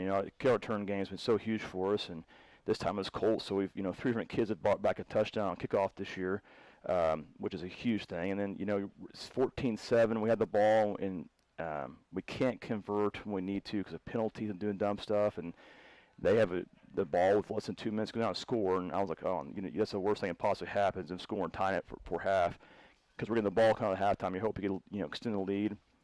But we held on there, and then we come out and just do some silly things in the second half. But I was really proud. I thought our defense played its best game we played all year. We were physical. We were flying around. In the second half, there were some massive stops they made to help us win the game. Yeah, you talk about that kickoff return, and this is the 5th time they've returned a kickoff for a touchdown, but 3 of those 5 have been huge. And any time a kickoff returns a big momentum swing, like you and I talked about in Coach's Corner, it's a big special teams play that gives your team a lot of boost, but 3 of the 5 have come at crucial times right after the other team has really seemed to take the momentum away from you, and you grab it right back. Yeah, and tonight was no different. We had the lead, and they tied it up and had a big play, and we just answered right back with a big return, and all of a sudden, we had the momentum back on our side. Well, you come out at halftime, you were getting the football, and you turn it over on your first possession, but then your defense, as you just said, rose to the occasion. You forced Nevada to punt, get the ball back, take it 80 yards, and score. Yeah, I thought Justin Fluke, our defensive coordinator, had a really good plan tonight. Our defensive staff just did a great job, and it's a tough offense to simulate with our in practice, and we thought we did a good job with this week, but it's hard to. It's not like the real thing, and just played as hard as we could. I thought we made some big stops, and then offensively we get the ball back and have a nice drive and find a way to score again. Play that ended up being the sealer for you there on 4th down. It's like Jeremy and I were talking during the broadcast. Everyone's expecting something to happen between the tackles because you had so much success running up the middle tonight against their defense, and you take it up and over the top, and a great catch by Bredesen in the back corner of the end zone. Yeah, and Mace has been an impact player for us. He had a couple big catches tonight. He's only a sophomore, and he has really good hands, and we had a nice little double move for him there, and I thought it was a good place to call it, and he did a good job, got open, and Jaron once again threw a really nice ball. He's done, and that's part of it's, we protect him really well, but I have so much trust in Jaron throwing the ball. I know he's going to take care of us, put in a place where either we're going to catch it or it's going to be just a turnover and we can play defense. And he did the exact same thing earlier on the touchdown pass to Roark at the other end of the field. He put it right out there on the sidelines, dropped it right into the bucket. Roark makes a great catch around a couple of defenders. Yeah, and Colt's getting a lot of coverage. Where tonight they were rolling the safety over him, and they're really good at the Collins kid's a really good athlete. They put him wherever he went, and so it's always nice when you have other receivers step up and catch the ball for you and make it where they can't just wear out one person. We talked about it in the pregame tonight about their two-headed monster with Collins and Jackson. You kept Collins in check. Jackson got his, but you kept the other half of it held down tonight, where your running backs, your quarterback and your 3 main running backs, all rushing for over 50 yards tonight. A nice balanced attack, and it was hard to handle when all of those guys, and you were basically running right into their defense, just taking them on and picking up good yardage. Yeah, I was really proud of our O-line tonight. Watching film, we thought, we're playing better up front, and we thought, we had some things that we could do up front, and I thought our linemen played really well, especially our interior 3. And they made some adjustments. They started doing some things up front. They gave us some fits for a little bit, but, just kind of the way the game goes. But I thought talking to our linemen on the sidelines and making our adjustments, that we found some stuff that's going to have to be successful. Your linebackers played outstanding tonight. Of course, Brian did a great job getting into the backfield several times. Easton Hughes came up with a big stop on 4th down. You turned him over on downs 3 times tonight. And then what a game for Chance Freed tonight. He saved a couple of touchdowns tonight on great open field one-on-one tackles. Chance has been I'm so proud of him. He's came to football a little later in life and has had, a really good year for us. And especially, he was so excited about tonight's game because he loves playing his run teams, and he knew he was going to get a lot of opportunities to make tackles, and he came up and he saved some touchdowns. He comes up and tackles really well. Just a really good player. Like you said, I thought our linebackers played well. I thought we played really well up front, too, at times, and there was some stuff going. It was tough. They do a lot of unique stuff offensively, pull a lot of people, and I thought our guys did a great job tonight. They tried a lot of, and they come out with a couple of trick plays early on, but then, of course, their setup and the way they bring guys in motion, there's guys going 2 and 3 in different directions. Your defense has to play so disciplined, and for the most part, Cassville did that tonight. Yeah, it's a single-wing offense, and they do some other formations off of that, but their base offense is single-wing, double tight, and there's a lot of pulling guys. You have to worry the Collins kid that at that wing is so scary. He's a really good track kid. So we knew if he gets behind us, we're only going to catch him. You know, and then the Jackson kid runs really hard, and it's a really good duo there. The unfortunate part is they're only juniors, so we'll see them next year. But they do. I mean, the thing about Nevada, I was really proud too, is they were a very senior-laden team. I mean, they're starting, 9 seniors on both sides of the ball. Just those 2 running backs, and that both will play corner, are only guys that are juniors. So, the win against a team like that's very senior-laden. I'm very proud of. Big win on the road, now 3 in a row for Cassville, and now you head back out on the road next week. It's the Berry County Brawl in Monette. And then we'll see the polar opposite we saw tonight. Coach Mock's going to spread things out, throw the ball around. But we talked about it all week that if you want to be a good team, you got to be a good team on the road. And we were able to beat a really good Class 4 ranked team today on the road. And so now we got to get back on the road. It's going to be a shorter trip, obviously, but it's going to be a really tough task. We got to get ready for all the stuff they do offensively. They do some unique stuff on special teams and defensively as well. And then you throw in the whole rivalry thing that goes on with Monette and Cassville. So it's going to be a tough matchup. One thing I was really proud of is no one mentioned Monette this whole week. We talked about Nevada. And the first time we mentioned that Monette was right there after we broke in the huddle. I said, okay, we can now talk about Monette now. So I was really proud of our kids staying focused on this game because you kind of worry about them looking ahead because it's Monette, but they did not do that. So now we can focus solely on Monette. Of course, this is another big win tonight as well because Cassville had moved up to number 2 in the district standings. You get a big win over a Class 4 team, but that's the nature of the beast. You get a short time to enjoy it because you still got 2 games left in the regular season before playoff time begins. And we've mentioned this all year. There's not an easy game in Big 8, and this year especially. It's so even kill. I mean, there's teams that one week will beat somebody, next week lose because it's kind of a cannibalistic conference. We kind of eat each other up a little bit, and so a really good road win for us tonight. But yeah, the next week's gonna be tough, and the next 2 games are gonna be really tough, big competitions, and especially this one at Monette. Well, Coach, appreciate your time. We know you got a long trip back, so we'll let you get out of here. Thanks again. Congratulations on the win. We'll catch up with you again next week. Thanks, Sammy. Hey, Coach Clay Weldy joining us here for the post-game interview. It's brought to you by the Law Office of John A. Leewright. They proudly support the Wildcats, and their professional personnel believe in your rights to a fair hearing and representing you with the utmost expertise, integrity, and excellence. Phone 847-2177. We'll step aside one time and be back to wrap it up right after this.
All right, back for the final time here in Nevada. The other finals that we have here in week number 7. Lamar comes from behind and beats Monette 27-24.